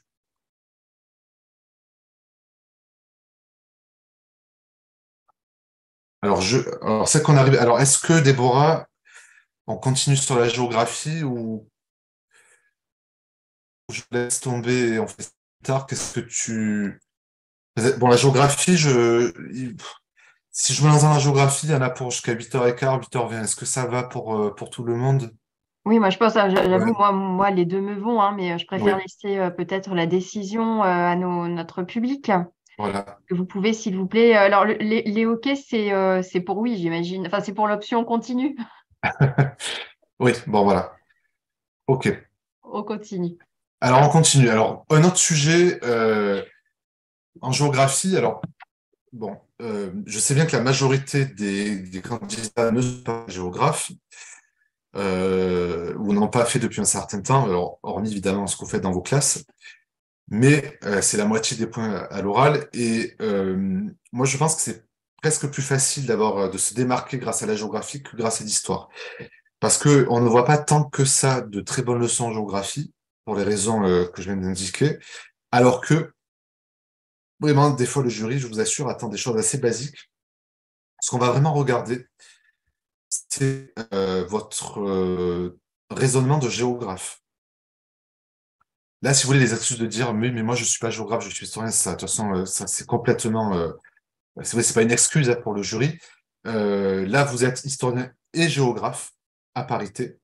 Et donc, il faut absolument que vous vous remettiez à niveau en géographie, mais surtout sur la démarche. Voilà, plus peut-être... là, vous n'arriverez jamais à combler toutes les lacunes, tout le monde en a, c'est normal, et c'est pas l'objectif. Mais ce qu'il faut, c'est être en capacité de traiter n'importe quel sujet de géographie. Ce que je commence à expliquer dans la précédente conférence, euh, avec des questions simples sur les territoires, les acteurs, comment ça évolue, où ça se situe, à quelles échelles spatiales, etc. Vous avez là des grilles, si vous voulez, qui permettent de traiter tous les types de sujets. Alors, je ne vais pas avoir le temps, malheureusement, d'entrer dans les détails sur les types de sujets possibles, etc. Mais on le fera peut-être dans le cadre d'une autre conférence, mais euh, voilà, il faut bien avoir en tête qu'il y a quelques clés à avoir qui permettent de traiter beaucoup de sujets. Alors là, j'ai pris un sujet assez généraliste, mais vous voyez, sur le territoire français, donc classe de seconde, thème 1, qui en fait est un mixte entre la question générale de ce thème 1, les sociétés face au risque, et la question spécifique sur la France, puisque vous savez, c'est la particularité de ce genre de géographie. Vous avez à chaque fois, quasiment à chaque fois, la France qui ferme le thème. Bon. Donc, territoire risque naturel, classe de seconde, autant vous dire évidemment que c'est d'actualité. Beaucoup d'historiens travaillent dessus, de géographes, pardon, excusez-moi, travaillent dessus.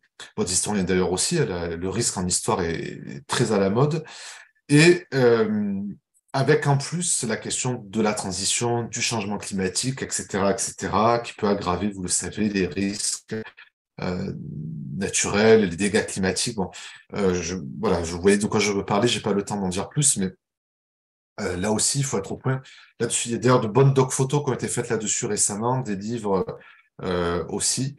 Alors, pour ce qui est de la bibliographie, bon, alors là, j'ai fait une bibliographie à partir de ce qui existe à la bibliothèque de Châlons. Pour ceux qui ont déjà pratiqué la bibliothèque de Châlons, on va pas se mentir, vous savez qu'en géographie, c'est un peu plus pauvre qu'en histoire, même avec parfois des vieux livres qui servent plus à grand-chose, qu'il faudrait, à mon avis, enlever parce que c'est maintenant d'histoire et c'est plus de géographie. Alors, il y a eu un gros effort qui a été fait ces dernières années, et là, je peux en témoigner puisque j'étais dans le jury et je m'en suis entre autres occupé. Parce que bon, il y a beaucoup de géographes qui étaient rentrés dans le jury. Alors, la géographie de la France étant donné le classique que c'est dans tous les concours, vous avez alors la profusion de livres. Il y a, je crois, quasiment une salle ou une partie de salle qui est consacrée à ça. Alors, ce qu'il faut, quand vous avez un sujet sur la géographie de la France, vous ne posez pas de questions, vous prenez un manuel de base sur géographie de la France. Parce que vous allez forcément trouver dans ce manuel quelques idées générales avant d'entrer dans le détail. Bon voilà, j'ai mis quelques exemples que vous connaissez sans doute évidemment, parce que vous avez travaillé la géographie de la France même pour l'écrit. Donc c'est pas que je vous explique la dernière fois. Travailler sur l'écrit, ça permet aussi déjà de commencer à travailler l'oral. C'est un bon investissement de travailler vraiment la géographie de la France. Puis il y a beaucoup de sujets qui tombent évidemment dessus à l'oral. Il y a tous les atlas. Alors, je crois qu'on a quasiment tous les atlas autrement à Chalon, donc ça rend de très bons services, il y a beaucoup de cartographie, d'illustrations. Donc, un des derniers a été publié là il y a 2-3 semaines, l'Atlas des risques et des crises, à l'échelle mondiale, mais avec des exemples français, avec Yvette Véry que vous connaissez, qui est une grande spécialiste de la géographie environnementale, et Richard Lagagny aussi. Des ouvrages spécialisés, bon là on va retrouver ces deux auteurs-là que pour la France, ou un ouvrage général sur les risques et les catastrophes, André Dauphiné, et en documentation pédagogique, oui, j'ai mis un vieux numéro de la doc photo, mais il faudrait peut-être actualiser, il y en a des plus récents, ils y sont tous, hein, en général, à Chalon, il n'y a pas de problème là-dessus. Bon, alors, euh, il faut raisonner en géographe. Donc, les géographes vont toujours se poser comme question où ça se passe, comment ça se passe, avec quels acteurs. Donc, sur un sujet comme ça, il faut d'abord, à mon avis, présenter ces risques, ces aléas. Alors, je n'ai pas défini la notion de risque, bon, parce que c'est des choses basiques, mais il faut bien l'avoir défini en introduction, bien entendu. Et il faut parler ici des aléas. Donc, là où on va être très attentif dans une commission de géographie, c'est la précision du vocabulaire. Alors là aussi, c'est pas une agrégation externe de géographie, donc on va pas vous cuisiner sur des choses très techniques, mais il faut quand même, en termes de rigueur, vous voyez, un minimum de vocabulaire spécialisé, précis, euh, comme vous pouvez le faire, évidemment, devant vos élèves. Voilà. Alors, je crois je ne sais pas si la main levée, c'est une demande de parole ou pas d'un collègue.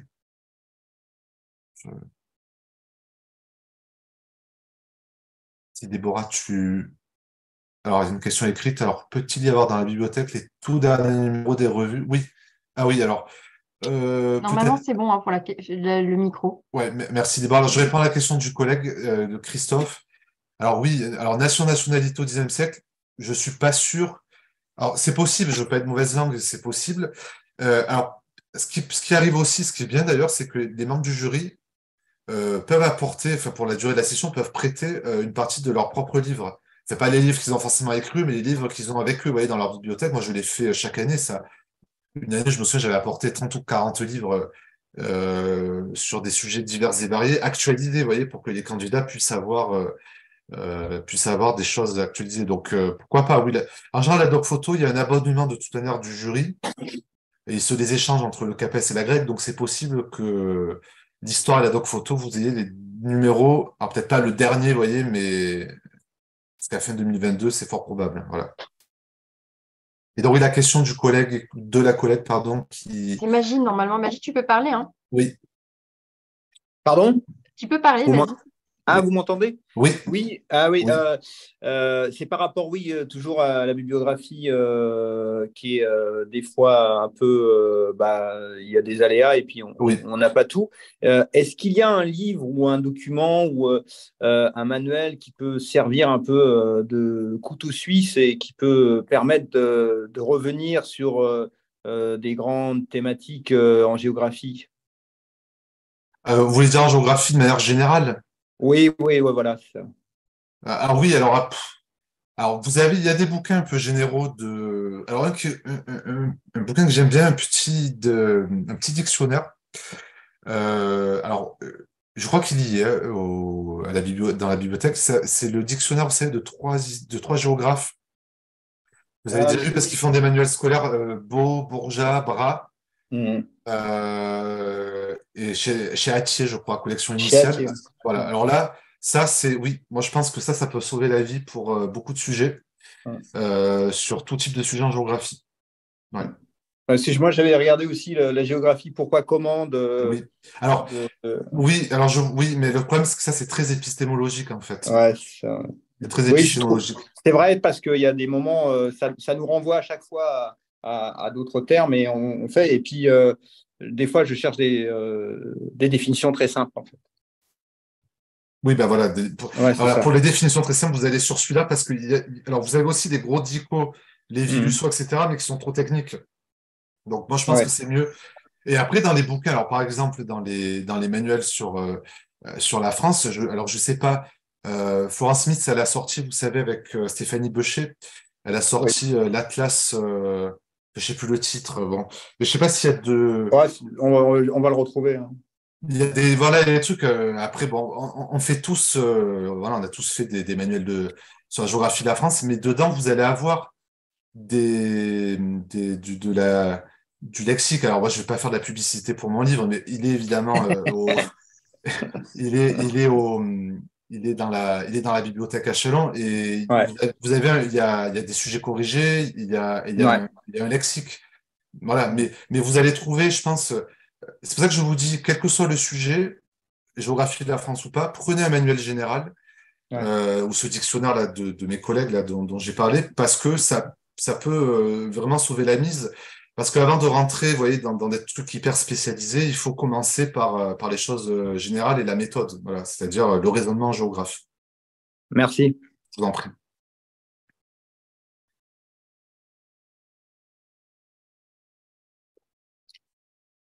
Voilà, alors je vais continuer sur ce que j'ai expliqué. Alors attendez, je vais essayer de le faire avancer. C'est bloqué, voilà.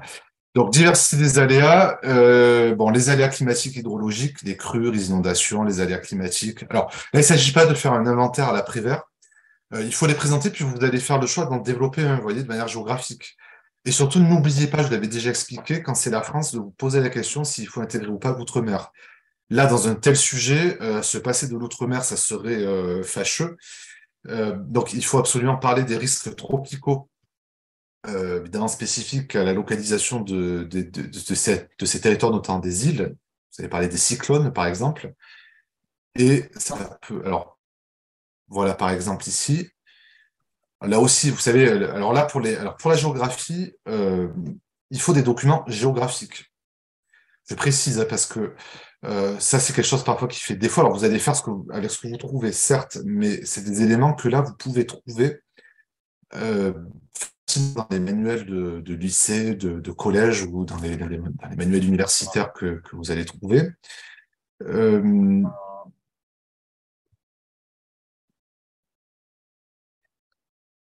Oh, attendez, c'est pas ça que je voulais montrer. Bon, c'est pas grave. Et il faut en faire une analyse géographique. C'est-à-dire qu'il faut être capable de localiser, d'expliquer les phénomènes géographiques, les processus, de mettre en évidence les acteurs. Vous savez aussi que vous avez la possibilité d'emprunter une carte topographique IGN à la bibliothèque. Alors, je vous avais déjà expliqué alors d'abord, c'est quelque chose que les candidats font assez rarement, mais si vous le faites, c'est que vous le maîtrisez. Il n'y a rien de pire que de sortir une carte topographique et de rien en faire ou de faire un commentaire erroné. Donc, vaut mieux rester sur des choses assez classiques si vous en avez peur. Mais en revanche, si vous maîtrisez, ne vous en privez pas parce que c'est toujours très appréciable d'avoir des analyses à petite échelle, donc à échelle très locale, à partir d'un exemple voilà, que vous allez sortir sur une carte IGN. Bon. Ensuite, on peut parler des aléas géologiques et géomorphologiques. Et donc là, on peut insister sur l'outre-mer et prendre l'exemple de l'outre-mer. Alors, je vais un peu vite, hein, je suis désolé, mais peut-être que je donnerai le diaporama, ça vous pourrez y jeter un œil à tête reposée. Alors, j'ai trouvé aussi, vous voyez, dans un manuel de première, ancienne version, bon, maintenant, c'est en classe de seconde, les aléas naturels de la Martinique. Alors ça, c'est tout à fait le genre de document que vous pouvez montrer au jury. Et quand je disais que le jury apprécie la capacité à faire une carte, en vous inspirant de cette carte, vous pouvez en faire une, vous voyez, assez simple avec quelques figurines que vous intégrez véritablement à votre analyse, pas simplement pour faire joli et pour illustrer. Et tout comme on peut l'utiliser, bien entendu, avec des élèves. Donc, si dans la partie pédagogique, vous voulez faire quelque chose sur l'outre-mer, vous pouvez déjà l'anticiper de cette manière. Et dernier point, quand vous parlez des aléas naturels, il faut toujours parler de la vulnérabilité, c'est-à-dire les facteurs anthropiques, l'action humaine, les affaissements, les effondrements de terrain, les incendies de forêt, qui font aussi partie du sujet. Et les incendies de forêt, d'autant plus que c'est dans l'actualité avec cette question du changement climatique, de la multiplication des sécheresses. Ça peut même être ça une accroche pertinente dans l'actualité quand vous commencez votre exposé devant le jury. Alors, deuxième partie, on reste dans une logique géographique. On va parler de dynamique spatiale. Pourquoi aujourd'hui les territoires sont aussi vulnérables à ces phénomènes de risques et d'aléas naturels? C'est parce que les dynamiques spatiales à l'œuvre, à commencer par l'urbanisation, aggravent cette vulnérabilité. Et donc là, vous voyez, on revient sur des processus géographiques qui font aussi partie d'ailleurs des programmes de lycée et que vous allez expliquer à des élèves. Donc l'urbanisation, la périurbanisation en premier point. Donc là aussi, à chaque fois, je l'ai indiqué, il faut penser à l'outre-mer, au territoire ultramarin, pardon, c'est toujours quelque chose qui est apprécié par le jury. J'ai trouvé ici, alors j'ai pas le temps de le développer, mais moi, si j'étais devant le jury, je prendrais un exemple à Tahiti, qui est, contrairement aux images de carte postale, une île saturée. Dans la capitale, la Papeete, qui est très, très saturée, très urbanisée, très embouteillée, mais parce qu'on a aussi cette urbanisation informelle, hein, c'est là des quartiers de type informel, dans des fonds de vallée inondables et qui donnent des résultats souvent catastrophiques quand il y a des glissements de terrain, et donc c'est ces aléas naturels qui se révèlent, ou alors, bien entendu, vous vous souvenez tous, il y a un peu plus de 2 ans, dans l'RPI niçois, les inondations catastrophiques dans la vallée de la Roya, et là qui illustre aussi les problématiques de l'urbanisation des vallées de moyenne montagne avec des phénomènes torrentiels quand on a un trop-plein de précipitations qui ne peut plus être absorbé à cause justement de l'urbanisation le long de ces rives. Bon. Voilà. Et aussi, bon, c'est pour vous montrer, on peut utiliser une carte topographique. Donc moi, si je prends l'exemple de la vallée de la Vésubie ou de celle de la Roya, pour parler de ces événements de l'année 2020, vous voyez, je m'appuie sur une carte topographique pour démontrer, avec quelques éléments de géographie physique, pourquoi on est dans des problématiques d'urbanisation ici, avec, vous voyez, des cours d'eau qui peuvent se transformer en torrents et qui sont dans des chenaux extrêmement étroits et dans un contexte montagnard. Deuxième sous-partie, on peut aborder d'autres questions d'aménagement qui font augmenter la vulnérabilité. Les infrastructures de transport, touristiques, la pression foncière, immobilière, dans les espaces ruraux, les travaux de restructuration agraire. Bon, on peut comme ça un peu parler de géographie rurale, la question du bocage, et vous savez, de l'enlèvement des haies, qui pose aussi des problèmes aujourd'hui, notamment d'inondations dans les plaines. Et dernière sous-partie, un autre problème qui fait partie un peu de la géographie culturelle ou sociale, mais qu'il faut évoquer, c'est la question de la culture du risque, qui est, vous savez, beaucoup plus développée en Outre-mer qu'en métropole. Et cette défaillance autour de la culture du risque en métropole rend les populations d'autant plus vulnérables à tous ces aléas. Et troisième et dernière partie, la gestion des risques naturels. Quels enjeux territoriaux? Alors là, il faut expliquer ce que deviennent les aléas une fois qu'ils se sont produits, combinés à la vulnérabilité, ben, ça va entraîner la catastrophe. Vous savez qu'il y a toute une géographie des catastrophes aujourd'hui, qui est d'ailleurs abordée par les géographes dont je parlais. Richard Lagagnier, Yvette Véret sont des spécialistes de ces questions-là, ils en parlent dans leurs ouvrages, donc il ne faut pas hésiter à aller les consulter. Bon, par exemple, alors, qu'il y a souvent dans les manuels scolaires, j'ai regardé cet après-midi, il y a souvent la fameuse tempête Xincha et la catastrophe, évidemment, en Vendée de 2010. Je crois qu'il y avait plus de 40 morts. Ouais. Donc, ça aussi, c'est quelque chose qu'on peut évoquer. Deuxième sous-partie, les questions de prévision, de protection, qui font aussi partie du vocabulaire de la géographie des risques et des catastrophes. Donc, il faut l'aborder. Et ça, vous allez le trouver sans aucun problème dans tous les manuels que j'ai cités. Donc, ça, c'est du vocabulaire habituel.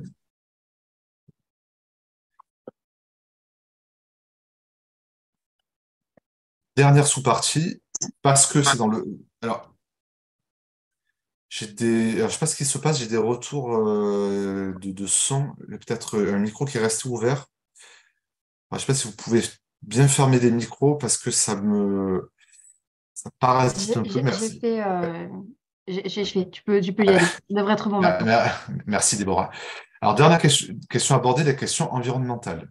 Vous savez que ces questions environnementales sont centrales dans les programmes de géographie, et notamment ensuite seconde, autour de la notion de transition.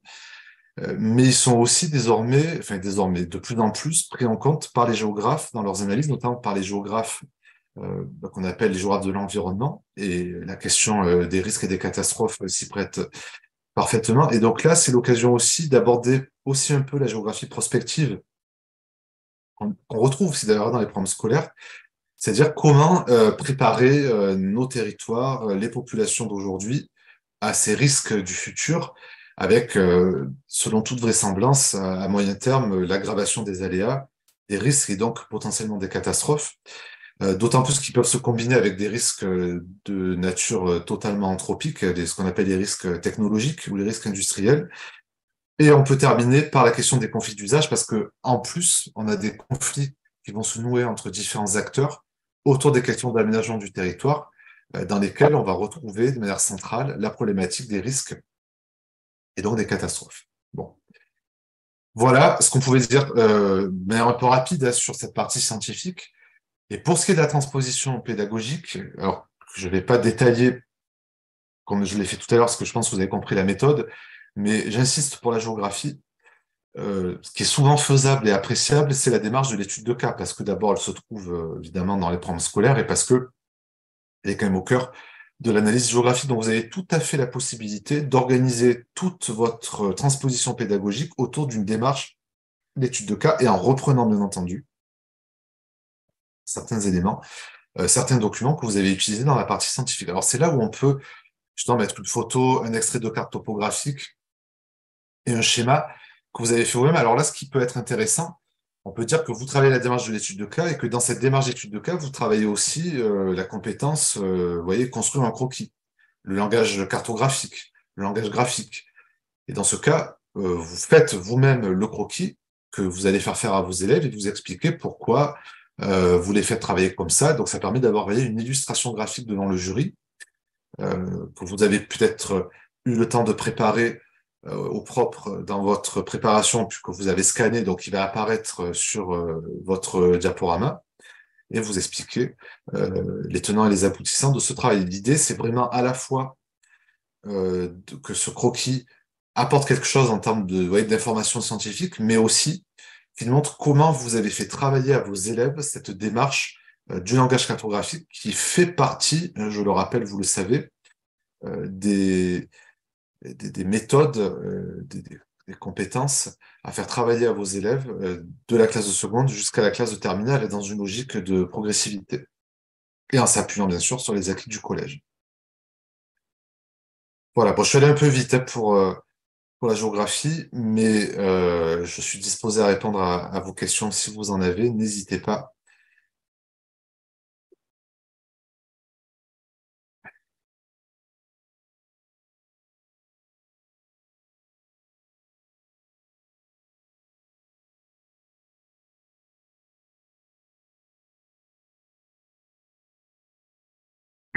Je précise que vous avez la possibilité maintenant de réactiver vous-même votre micro, ce qui vous permettra de peut-être de parler plus facilement sans attendre que je vous accorde le droit. Ça a toujours un petit délai de latence.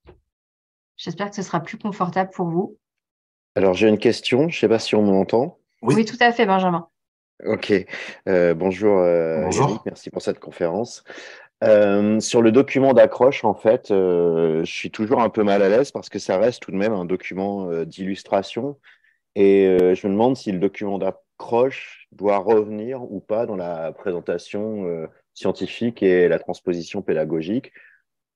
Alors Est-ce que oui, c'est un document genre fil rouge, par exemple? oui. Alors ça, voilà. Alors ça va dépendre des sujets, mais alors c'est vrai que il peut y avoir des documents d'accroche qui ne sont que des documents d'illustration, entre guillemets. Alors c'est typiquement, je pense à des sujets de type biographique. C'est très bête, mais par exemple, vous avez un sujet sur Charlemagne ou le maréchal Pétain, vous voyez, il faut mettre une illustration. Mais justement, vous allez mettre un portrait, vous voyez, ou un buste, même si c'est César, par exemple, vous voyez, pour l'Antiquité. Mais je pense qu'il faut montrer que c'est aussi une forme de représentation à une période donnée du personnage que vous étudiez. Donc, vous voyez, ça permet de lui donner un caractère peut-être un peu moins illustratif, parce que si après vous en reparlez plus, c'est pas grave. Mais l'idéal, c'est vrai, c'est d'avoir un document que vous allez réutiliser au moins une ou deux fois, au moins une fois dans la suite de votre exposé. Si je prends un exemple au hasard, je sais pas, moi, vous avez un sujet sur, je dis n'importe quoi, mai 68, en classe de terminale ou en classe de troisième. Vous pouvez prendre, vous savez, une photographie de la nuit des barricades entre le 10 et le 11 mai dans le quartier latin. Là, c'est quand même, ça met dans l'ambiance tout de suite en termes de rituels protestataires, de pratiques insurrectionnelles ou de type insurrectionnel dans la rue.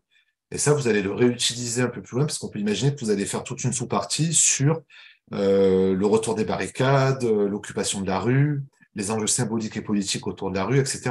Vous voyez, ça me semble le mieux. Voilà. Mais c'est vrai qu'il peut y avoir des sujets où ça va vraiment être le document d'accroche comme on peut faire avec des élèves. C'est pas gênant, honnêtement. Si vous en dites quand même deux mots, c'est pas très gênant. Voilà. Ok, merci. Je vous en prie. Il y avait une question de Floriane tout à l'heure.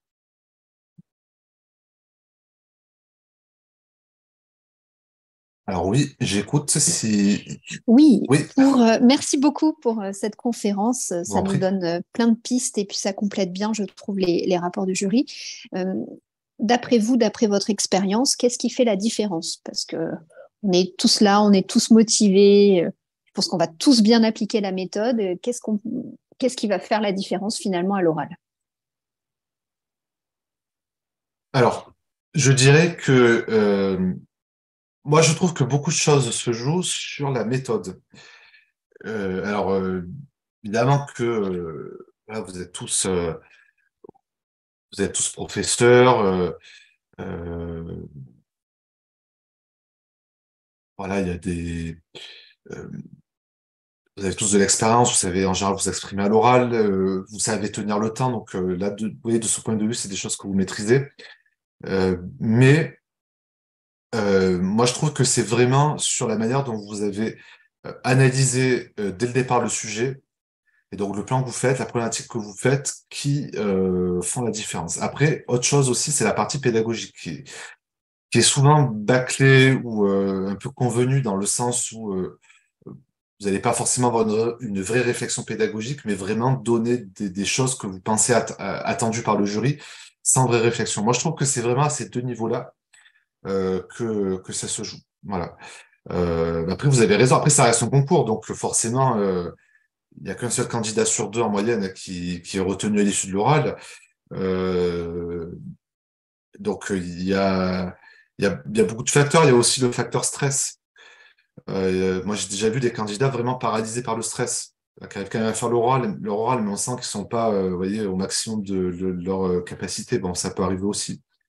Mais je le redis, moi, pour moi, c'est vraiment la méthode. C'est-à-dire que, je le redis, en face de vous, vous n'avez pas de spécialiste, parce que c'est pas la commission qui vous interroge qui a donné le sujet. Souvent, c'est des sujets qui tournent, là, qui sont mis dans le pot commun, si vous voulez. Et dans les trois, vous avez peut-être zéro spécialiste, hein, d'ailleurs, c'est même souvent le cas. Mais parce que eux, ils vont surtout regarder, voilà, votre capacité à appliquer la méthode scientifique universitaire pour traiter un sujet. Voilà.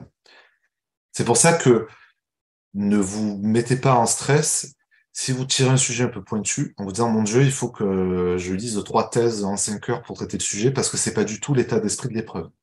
Et ce qui vous sauvera toujours, c'est de traiter le sujet avec méthode. Voilà, c'est vraiment indispensable. Ce que j'avais dit dans la première conférence, c'est vraiment la structure, vous voyez, carrée, l'introduction, les 3 parties, les 3 sous-parties. Et pour la géographie, vraiment le raisonnement en géographe. Voilà. Merci beaucoup pour vos Je vous en conseils. prie, je vous en prie. Hélène a levé la main. Oui, bonsoir, c'est encore moi. Oui, oui, oui. Je, Dites-moi, oui. je voulais profiter de vous avoir est-ce que les personnes qui, du coup, comme les sujets tournent et que donc vous n'êtes pas spécialiste, enfin possiblement pas spécialiste, Mhm.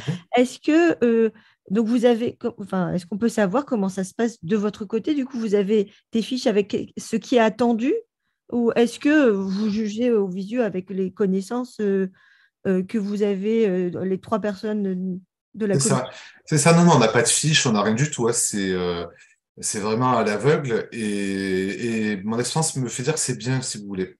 Parce que si on avait, vous voyez, des grilles, on avait le sujet, ça enfermerait l'évaluation et ça entraînerait, je pense, des évaluations assez sévères. Non, non, pas du tout, parce qu'on est vraiment dans cette logique d'un concours où un agrégé doit être capable de préparer, vous voyez, un cours, une leçon sur n'importe quel sujet pour peu qu'il a quelques livres avec lui. Et on fait une évaluation globale. Et c'est pour ça qu'on est trois. Vous voyez, ça... Parce qu'en général, d'ailleurs, on a souvent le même avis, hein, une fois qu'on a vu l'exposé, parce qu'il y a comme ça des cultures disciplinaires, vous savez bien, en histoire, en géographie. Et on a quand même tous, voyez, nos compétences complémentaires. Et c'est pour ça que les commissions sont équilibrées, parce qu'on a en général, il y a un universitaire ou CPGE, un prof du secondaire et un inspecteur, pour qu'il y ait comme ça ce regard, vous voyez, ces 3 regards sur le candidat. D'accord, merci beaucoup. Moi, je vous en prie.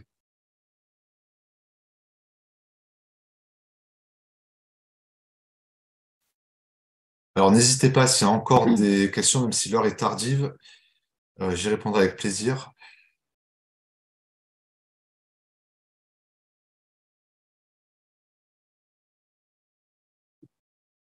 Bon, ben, je crois que on a fait le tour.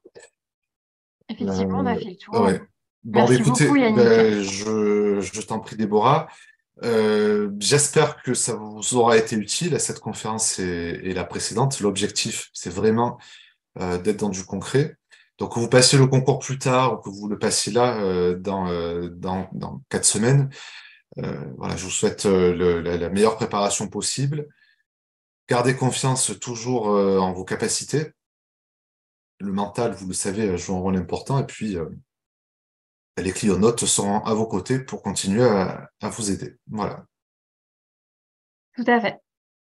Merci à tous. Très bonne soirée et puis à bientôt. N'hésitez pas à donner des nouvelles pour les sujets. Moi, j'avoue que ça m'intéresserait de constituer une petite banque de sujets tombés aux oraux avec voilà, les années. Alors, je me doute que ça ne peut pas être complet, mais si vous aviez cette attention pour nous, je pense que ce serait très précieux pour la suite. Merci. À très bientôt à tous. Au revoir. Merci, au revoir.